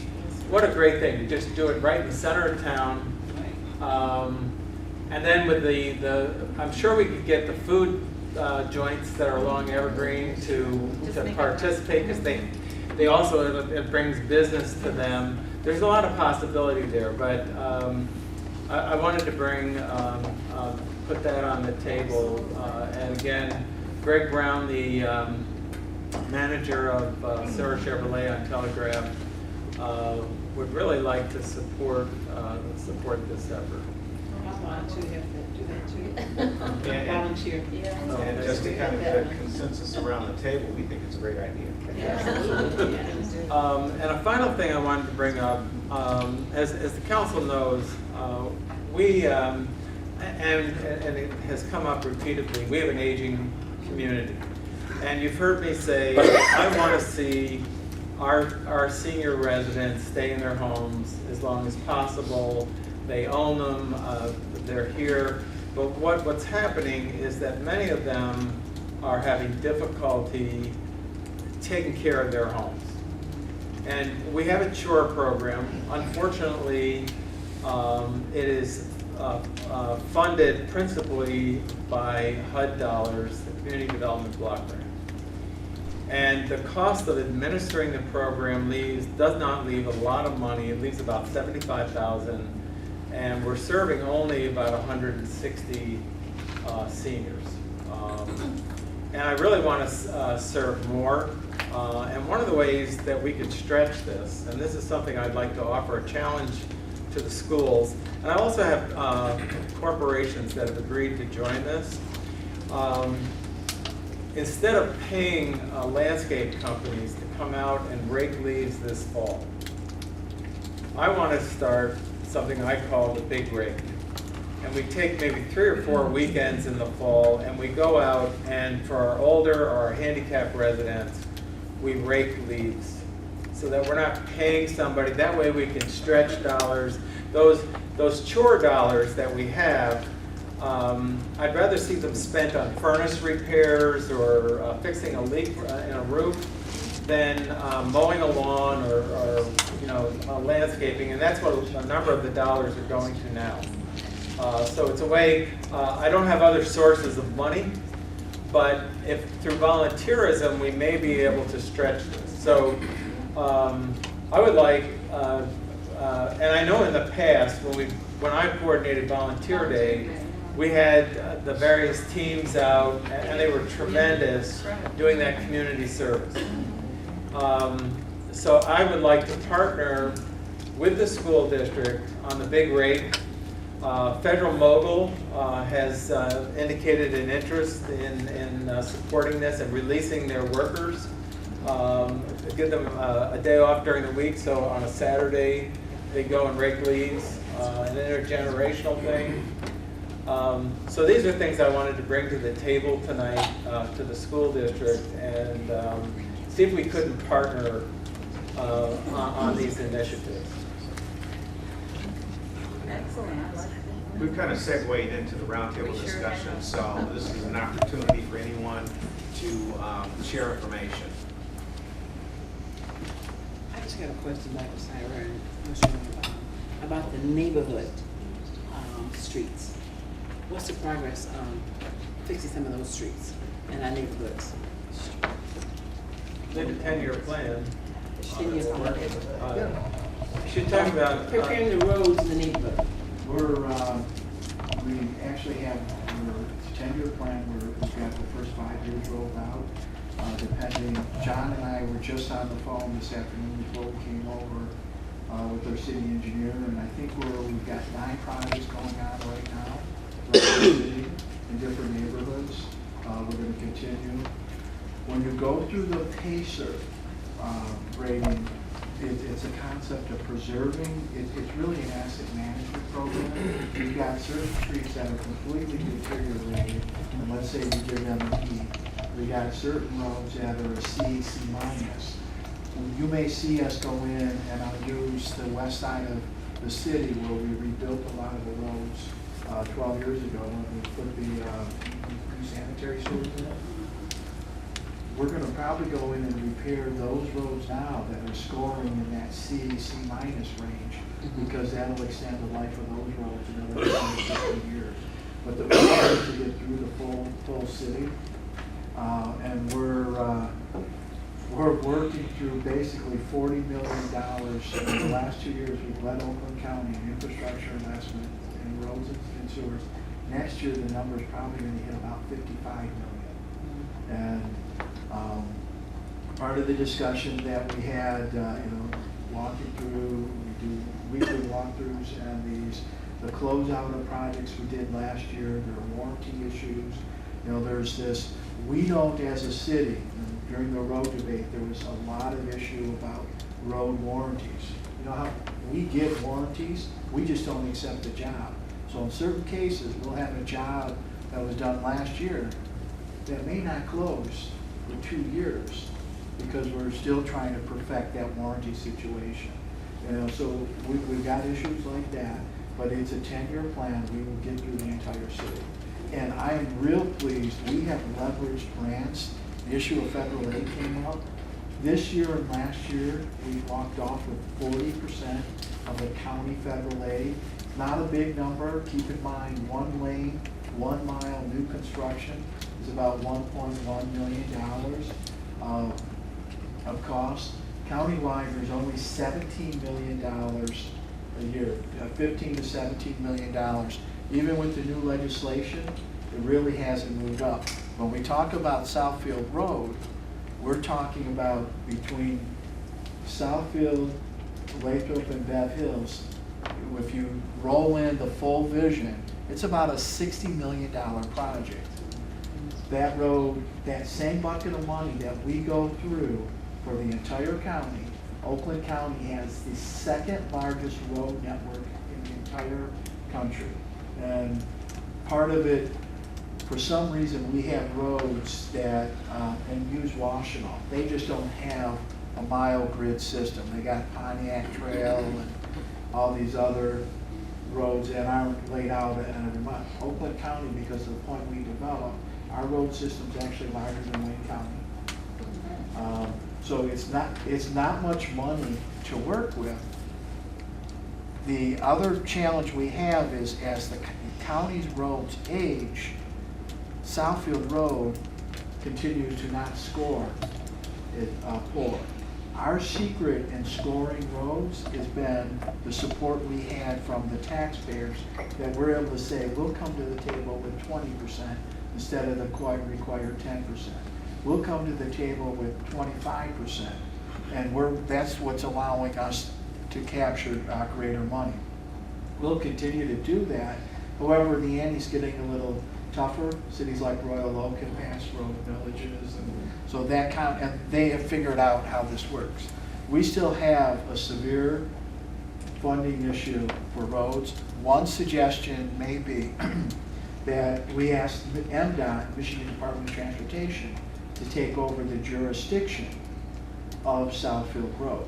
For all practical matters, it functions as a connector between the end of Southfield Road and 696. I think we can build a real strong case. And the buckets of money that fund that, MDOT has a greater chance of funding that. So we've got issues. There's a grant opportunity that comes up annually to submit the Tiger Grant. It runs about $100,000 to prepare one of those applications. Highly competitive. It's only one grant has been funded in the state of Michigan. That was the bridge by the Big House. You had a senior congressman working on that. I'll get various consultants who'll come in and say, well, we'll do a Tiger Grant. We did these projects in Chicago. Well, the former Secretary of Transportation, the former congressman out of Chicago, and the president, and Illinois has gotten 22 of these projects. Auburn Hills spent over $250,000 on the University Bridge at Exit 79, only still not to get funded. We had to find alternative ways. So Southfield Road is a huge challenge. I think we need to come together as a community there, form a nonprofit association whose vision is to garner business support to get and put this vision in place.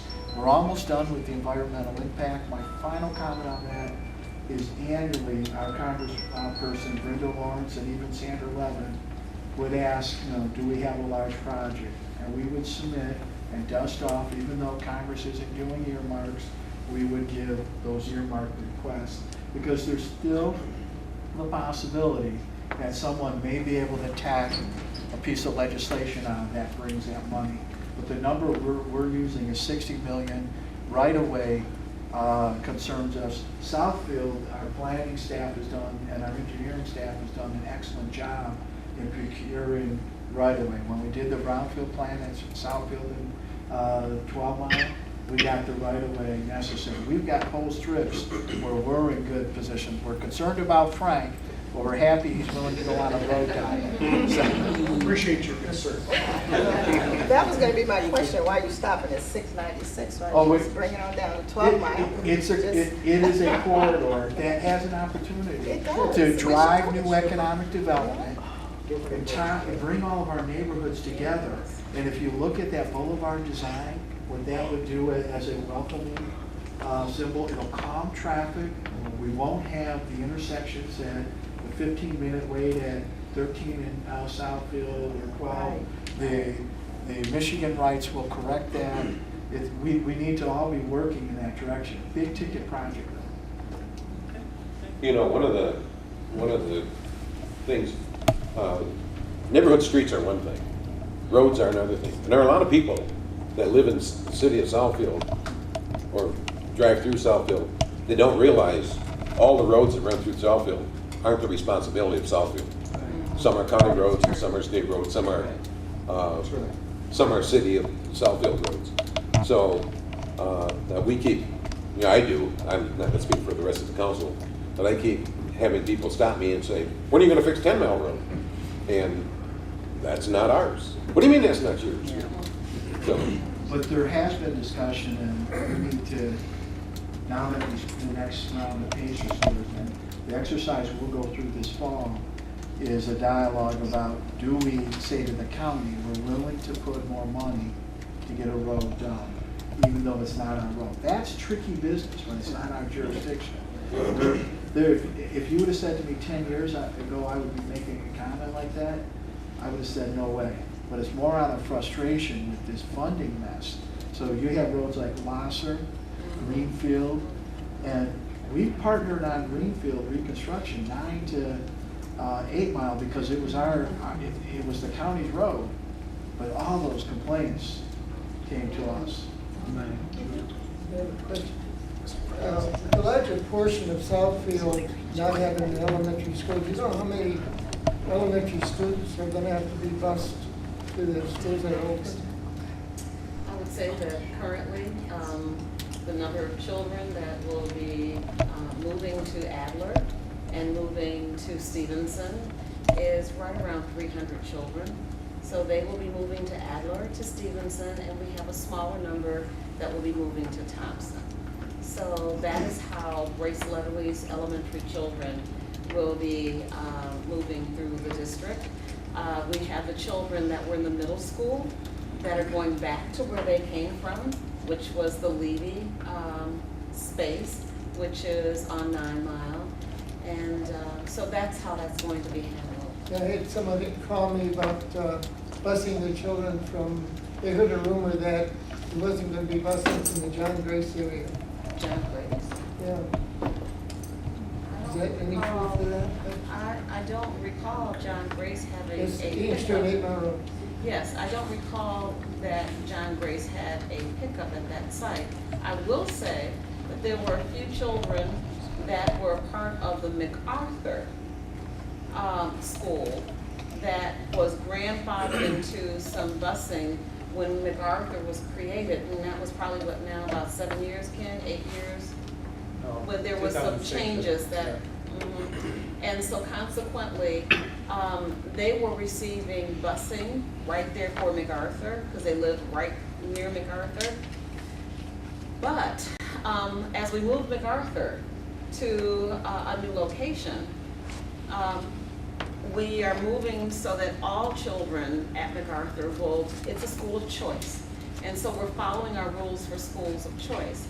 Because if I were to bus those children now from that MacArthur area, then there's parents that are in the Lathrup area that would say, well, you didn't bus me when I was at MacArthur. So we're following the rules that the district has in place, which is school of choice. There's condos and apartments down on 8 Mile Road that were raising concern that they normally put their children out to go on the school bus and they go to work and the bus takes them back home in the evening. They said that was going to be eliminated, and I don't know how much truth there is. No, if they live in, okay, that's a good point. I want to make sure I'm clarifying for you. Any individual who has a child that lives in Southfield is eligible for busing if they're going to their home school. And so if you had a parent and a family that lives on 8 Mile and Lathrup, wherever their home school is, they will be bused to that home school. The only time it changes is if the parent decides, I don't think I want to go to Adler. I want my child to go to MacArthur. Then that takes on the school of choice. And parents then are opting to provide transportation for their children themselves. But I'm guaranteeing that the children that you're referring to, if you got a call, have them to call me. But I will say that 8 Mile and Lathrup, all areas of our city. 8 Mile last year, Shiawassee area. Okay. The John Grace area, where all the If they apartments live, are along Shiawassee and certainly, Beach. I get it. In that area. So if they are in those areas, they live in those areas, we provide transportation for any child to their home school, wherever that home school is. We will provide transportation. Do they know where their designated school is? I will say that every child that was a part of any type of relocation has received a letter from the district back in June. But I will say that sometimes families move. And so that's the one thing that we have to, and that's where we are during this month of August, of contacting all of our families, seeing what we get returned, envelopes, and following up with where those families may have relocated to. When is the first day of school day this year? September the 6th. September 6th? Yep, 8 o'clock, bright and early. We'll be ready for them. I have a question. What marketing efforts will you be implementing leading up to the fall in terms of marketing the school district? Certainly. Jackie, I think I'll let you handle that. Certainly. Well, we've been doing a marketing effort all spring long that we didn't report on tonight, but we've been marketing our schools and all of the various programs that you got in the flyer. We've been doing that. I'll send out another one that we've sent out before. Okay. We shared this at the back to school fair. We had probably 800 or up to 1,000 people at the fair. Oh, yeah. But we've also been doing something different this year. We've been doing Comcast. We did a Comcast buy with 14,000 digital platforms. We created an animated commercial, the first for the district, and it had a 74% completion rate, viewing completion rate, which was higher than the average in our region. We've been doing social media outreach with Twitter, YouTube. We have our own YouTube channel, our own TV 16, our radio station, our website platform, traditional advertising, letters to parents, and I'm probably missing some things. We've been using these platforms to make sure our parents know about the offerings of Southfield Public Schools. Those are just a few of the things that we do. Do you ever utilize any of the former alumni? I know I was at my 30-year South Ohio reunion over the weekend, and there were so many people there. We had all different years. And so that would have been a perfect vehicle for marketing, or at least having the alumni to be your ambassadors as well. So I don't know if there was. We have interviewed our alumni, but we're always looking for more. Could you leave me your number so that we can communicate? It's on the website. But I'll get in touch with you. All right. Absolutely. Question, all the marketing and the branding, first of all, it was incredible, wonderful. What is happening in the Lathrup for the Lathrup University? Is the same type of marketing and branding going on? Is there a new marquee for Lathrup Absolutely. University? It went up on Sunday. I think it was this past Sunday. Okay, so both schools use the same Warrior? No. Let me explain that a little bit better. The Lathrup campus. Okay. We wanted to maintain the name and incorporate Lathrup into the branding for this campus. But there are two schools there. One is University High School, It will be in A and B house. And MacArthur K-8, MacArthur University K-8 school, which will be in C and D wings of the building. And we are really busy. I was telling Dr. Siver, we need to make sure we clean. You shouldn't wait 50 years to do general cleaning.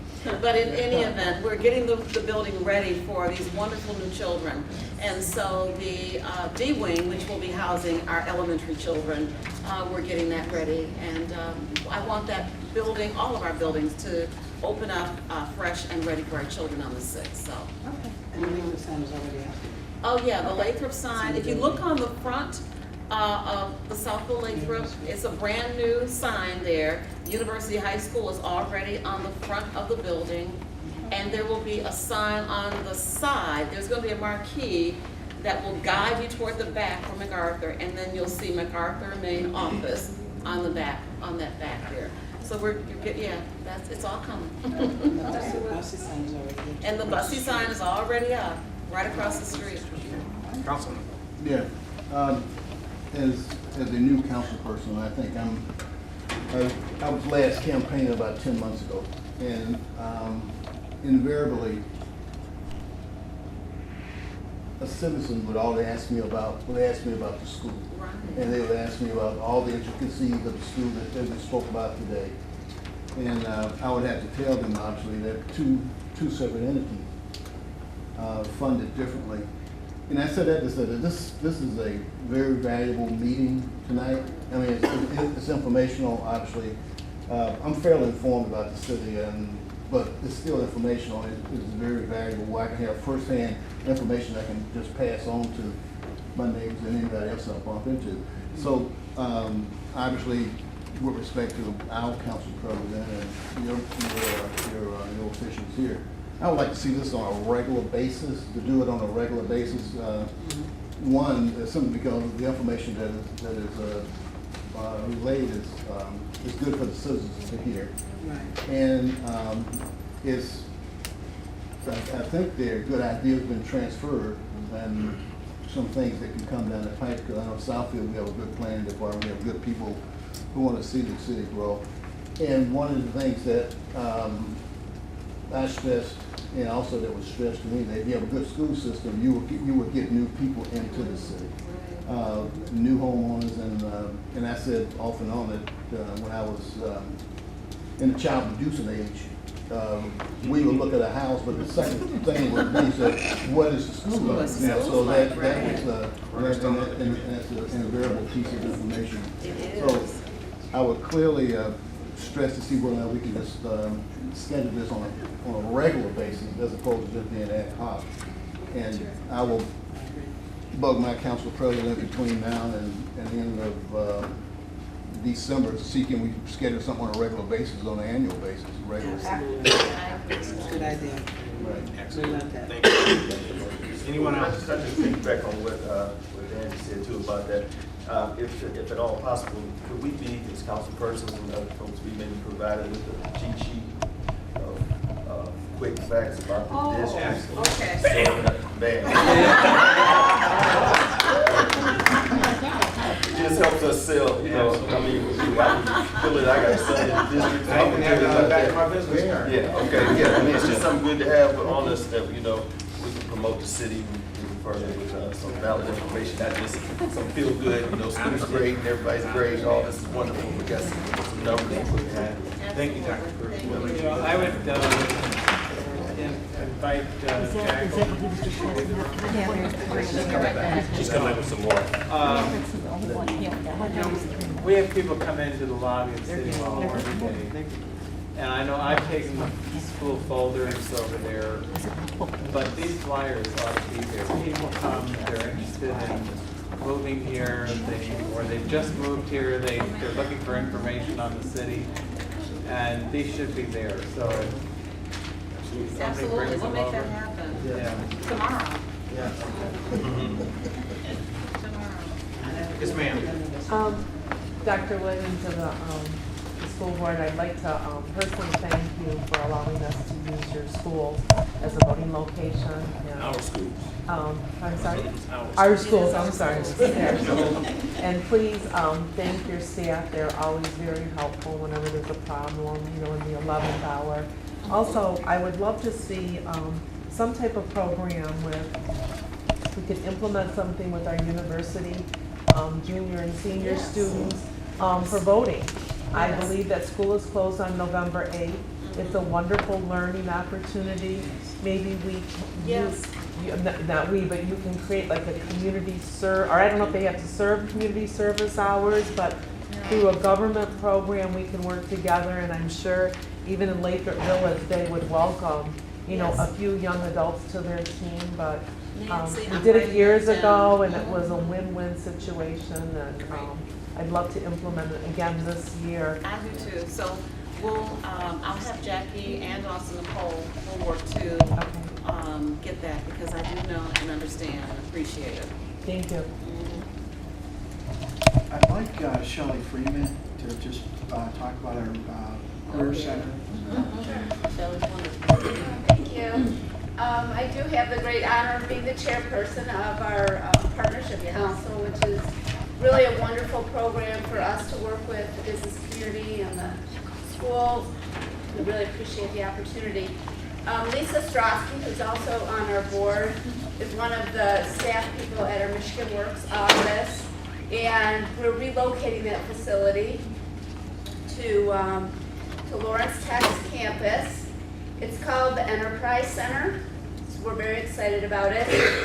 We should be taking that to City Council in the end of August for the with the hopes of relocating the facility, hopefully in December, January timeframe.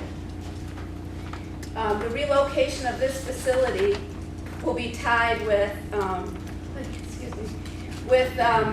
the opening of, excuse me for 1 second, gotta gather my thoughts. The city of Southfield has been working with the state of Michigan to open our new smart zone to expand. Try to help me out here. Oh, sure. We've been working with the state of Michigan. The city has had a smart zone with the city of Troy. The state offered us an opportunity to expand a satellite center. Fort Huron was our satellite partner. And what we've done is we've extended the funding of the smart zone for another 15 years. We're expanding the zone to include LTV. The zone will make substantial investment in 11 Mile. We're looking at Franklin Road. We have funding for 2019, a grant to fund that. We're going to put that road on a road diet. We have a conceptual design for a roundabout. So the smart zone's going to happen, but the smart zone activities include LTU becomes part of the smart zone, and then the LTU acquired the March building located on Civic Center. Career Center will be relocated there with our Business Acceleration Center. Right. And we're calling it the... Right now, currently, if you go to the L2 Collaboratory website, you can see some of the programs that we are currently offering through the accelerator at this time. We have a customer cash program to help people that are have ideas that want to help expand and grow their thoughts. They can go through a 9-step program with staff from LTU to help grow and expand their ideas. And then those ideas can be moved forward with our relationship with Automation Alley to help bring funding and resources to help build out that concept that they might be creating. We've had a lot of really great projects move through the Cash to Customer program currently. Some of them have been medical devices, others have been product development, different conceptual ideas from students, from the university, from the general public. Everyone's welcome to participate in these programs. We've been working also with a variety of different technology companies to help expand small and mid-sized manufacturers that have not taken the leap to computerize their facilities. If they don't upgrade their workforce and upgrade their companies, they're going to be at risk of going out of business. So we will be working with the Michigan Works office with different technology companies like Siemens and Johnson Control to help offer workforce development programs to all of the citizens of Southfield. We know that Southfield Public Schools has a very holistic approach at helping the families.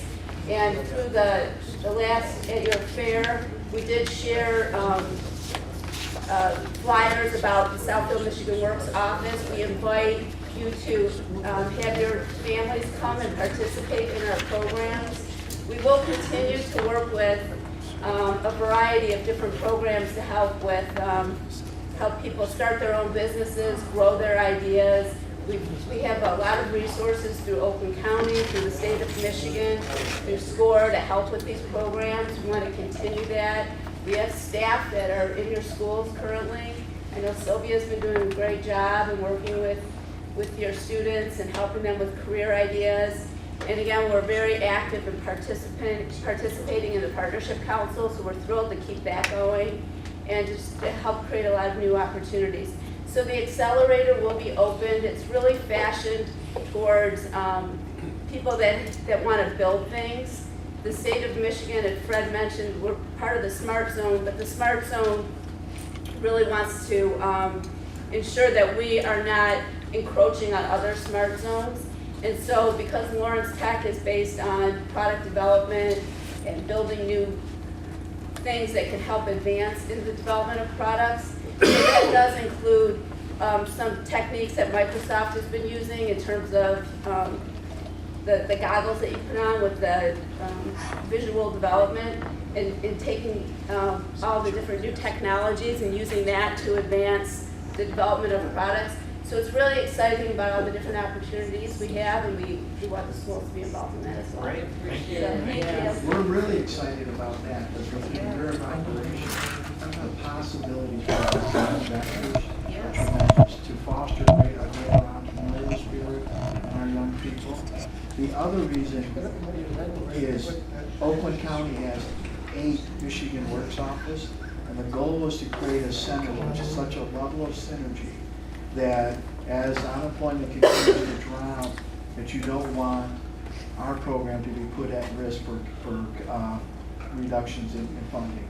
That when someone's touring these facilities, these creative and collaborative partnerships, and where they're bridging into other areas. You know, what's happened in Michigan is there's 160,000 jobs unfilled in the state. A lot of them are in the tech arena, and so much of the past career development has been focused on remedial development. And that's probably a better fit for you folks in our intermediate school district, where we need to be focused on closing these gaps to bring that talent back into the state. I also have one more program that we're looking to explore, and we have been working with staff from the Southfield Public Schools as well as Oakland Community College. Cisco has a large office in our community, and they started several years ago a network academy. And so people can go online to upskill themselves. It's a free program, and they can go in and they can register for different online classes. And if you achieve a certain amount of certification, people have moved and advanced themselves into a lot of these technology jobs that have gone unfilled. And so you can really get a career that starts at $80,000 very easily if you start taking these courses. The Auburn Hills campus at Oakland Community College has a Cisco Academy at the campus. We've contacted OCC, and we're looking, and we've also contacted the Oakland County Michigan Works Division, and we're trying to pull all these resources together so that we can offer the online programs directly here, and then they can go to the OCC campus and get the final certification. It would be outstanding if we could build a much stronger network here and encourage our families and the underemployed people within our community to take advantage of these. As Fred mentioned, we have a tremendous amount of companies that are moving into the city of Southfield that are hiring, and we're at risk of not being able to attract these businesses in the city if we can't fill these jobs. There's a company called P3 that recently located in the city. It's the Mobility Innovation Center for the country. And as Terry had mentioned, the city is really working on all these autonomous vehicles. They're hiring over 100 people this year. And these are really high-paying, over $100,000 jobs. But if we don't have the population to fill these jobs, they're going to start looking in other areas.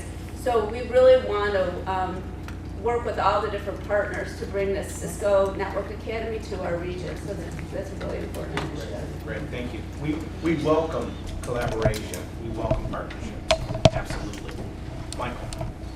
I know it was touched on before, and I just wanted to throw out an idea that I had, and I've been talking with our city administrator about. Obviously, funding becomes a factor in some of these, but talking about collaboration and then talking about a cell phone-free zone. Last night, the city had the opportunity to appoint a new Parks and Rec director. And I'd like to see some type of program, maybe with our Parks and Rec and public schools, about don't text and drive, and do something similar. There's one of the nonprofit boards I sit on in all my spare time. We do an annual event. We do it outside the city, but try to find a way to bring it into the city, where we actually have kids text on a cell phone while driving a go-kart. And then they do it once without texting and then once with texting, and they can see the difference that texting makes in like a real world example. And the other piece of this is with distracted driving. I live down the street from Thompson, and there's an intersection there, Lincoln and Southwood. It's a three-way stop. I don't know anyone that really stops at that intersection. There have been many accidents, and what I've been working with the city administrator is trying to find a funding source. I think I have an idea, but to try and enhance the intersection, not just in that intersection, but start with all the school intersections. And I've outlined, different levels, tier 1 and tier 2, based on if it's on a neighborhood street versus a major street like 12 Mile or Lathrup, because there's different characteristics in the drivers. But I would like to, the idea is to add a reflective strip on the post to kind of help call out some of those stop signs, some of those pedestrian crossings. It's a low-cost solution. It's probably more in labor, unless we can find some volunteers to help. It's just 2 bolts that go into the post, but the first area of focus would be around the school zones. Because that's really where you have more pedestrians walking. We talked about the safe routes to school. So I think that would be an enhancement overall in the city. Anyone else? Yes, I think it's important for everyone to know, we do, and Dr. will talk about it earlier when she mentioned about all of the wraparound services that we find ourselves having to provide to our students now. And we do take it very seriously that we do have one of the obligations is not only educating our students, but also creating responsible citizens. And so one of the things that we started looking at towards the end of the school year was launching into student interventions in lieu of suspensions.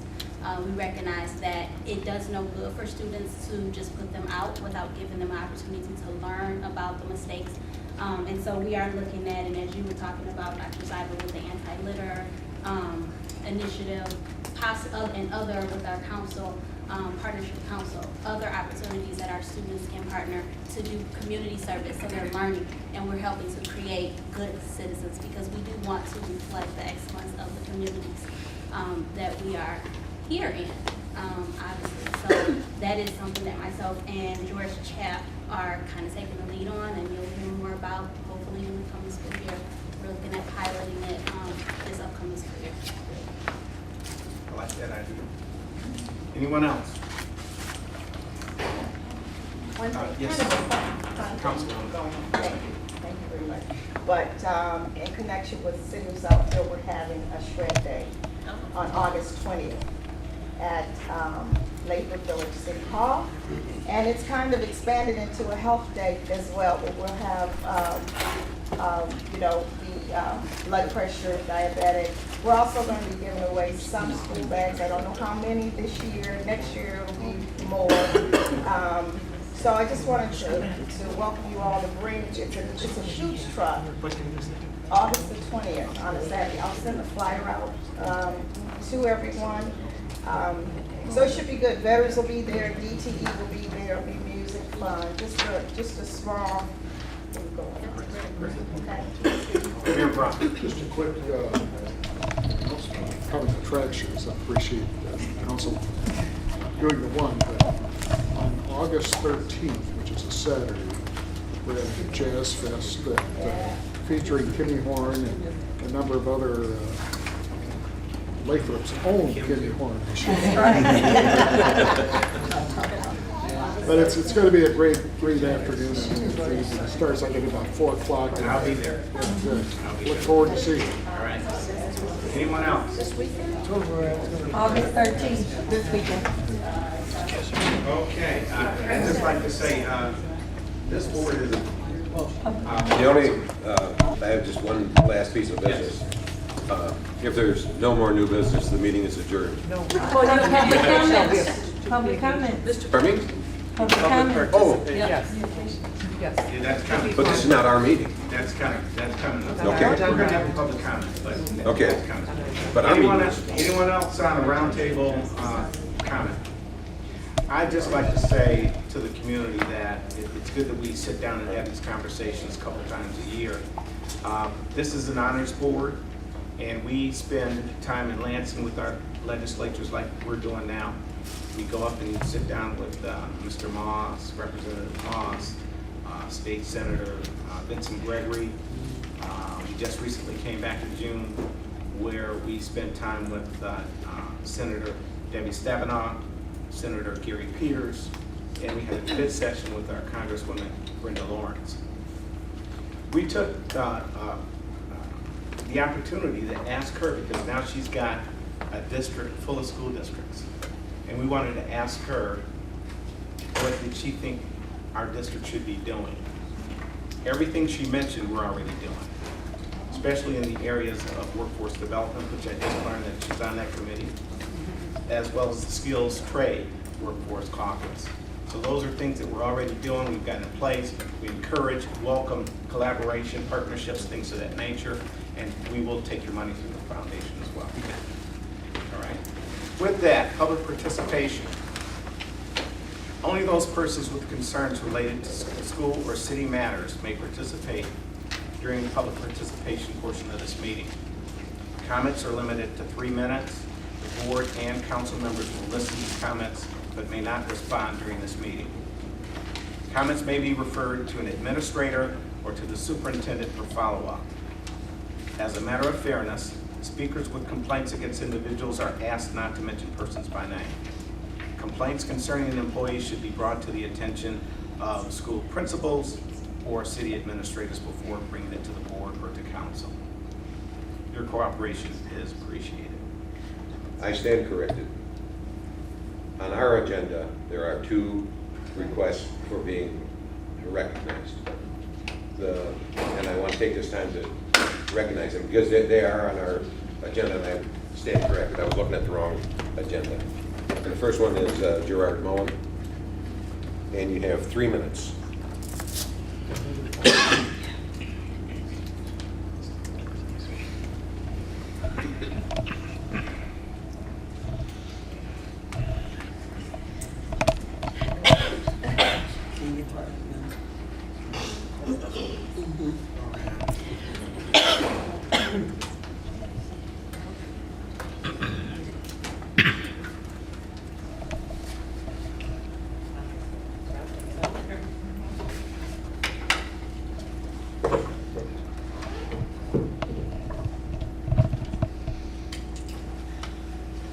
Gerard Mullen, Post Office Box 155, Southfield, Michigan, 48037. Through the chair, I'd like to ask this city council a question. Why wasn't a public notice for today's added council meeting posted in accordance with this state's Open Meetings Act? That is Public Act 267 of 1976. This sin of omission, that is, no public meeting notice, translates into a secret meeting, and thus a violation of the Open Meetings Act. And I quote from the applicable section, Section 5, subsection 3 of the Act. If there is a change in the schedule of regular meetings of a public body, there shall be posted within 3 days after the meeting at which the change is made, a public notice stating the new dates, times, and places of its regular meetings, unquote. This added council meeting was scheduled at the Monday, July 18, 2016 council meeting. This council had then 3 days until and including Thursday, July 21st, 2016 to post a public meeting notice, but this council failed to do so. You will note, no public notice, no Southfield cop here tonight to protect this meeting. No public notice, no public here tonight to attend this meeting. Thank you. The second person is Ms. Pamela Gerald.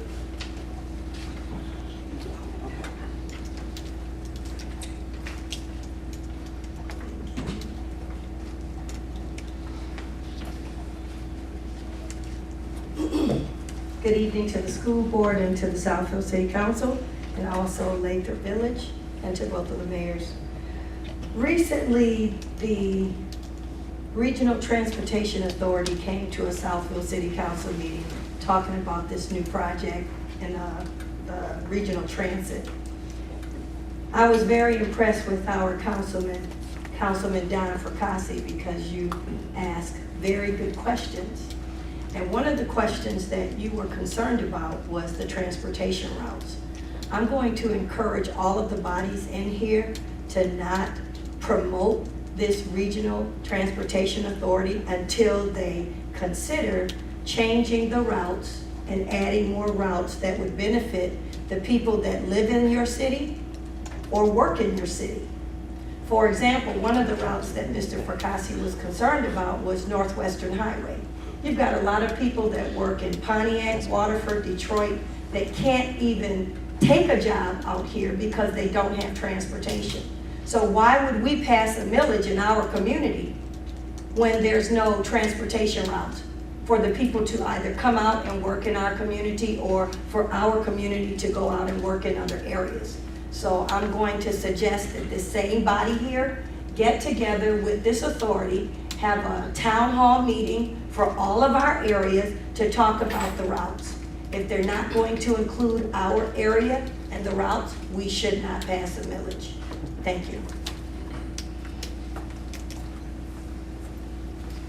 That concludes our public participation. Okay. I'd like to extend the same courtesy to Mayor Brock, City of Lathrup Village. We have it. We should do that. I don't think so. Okay. Any other public participation? Hearing none, I'd like to entertain a motion for adjournment.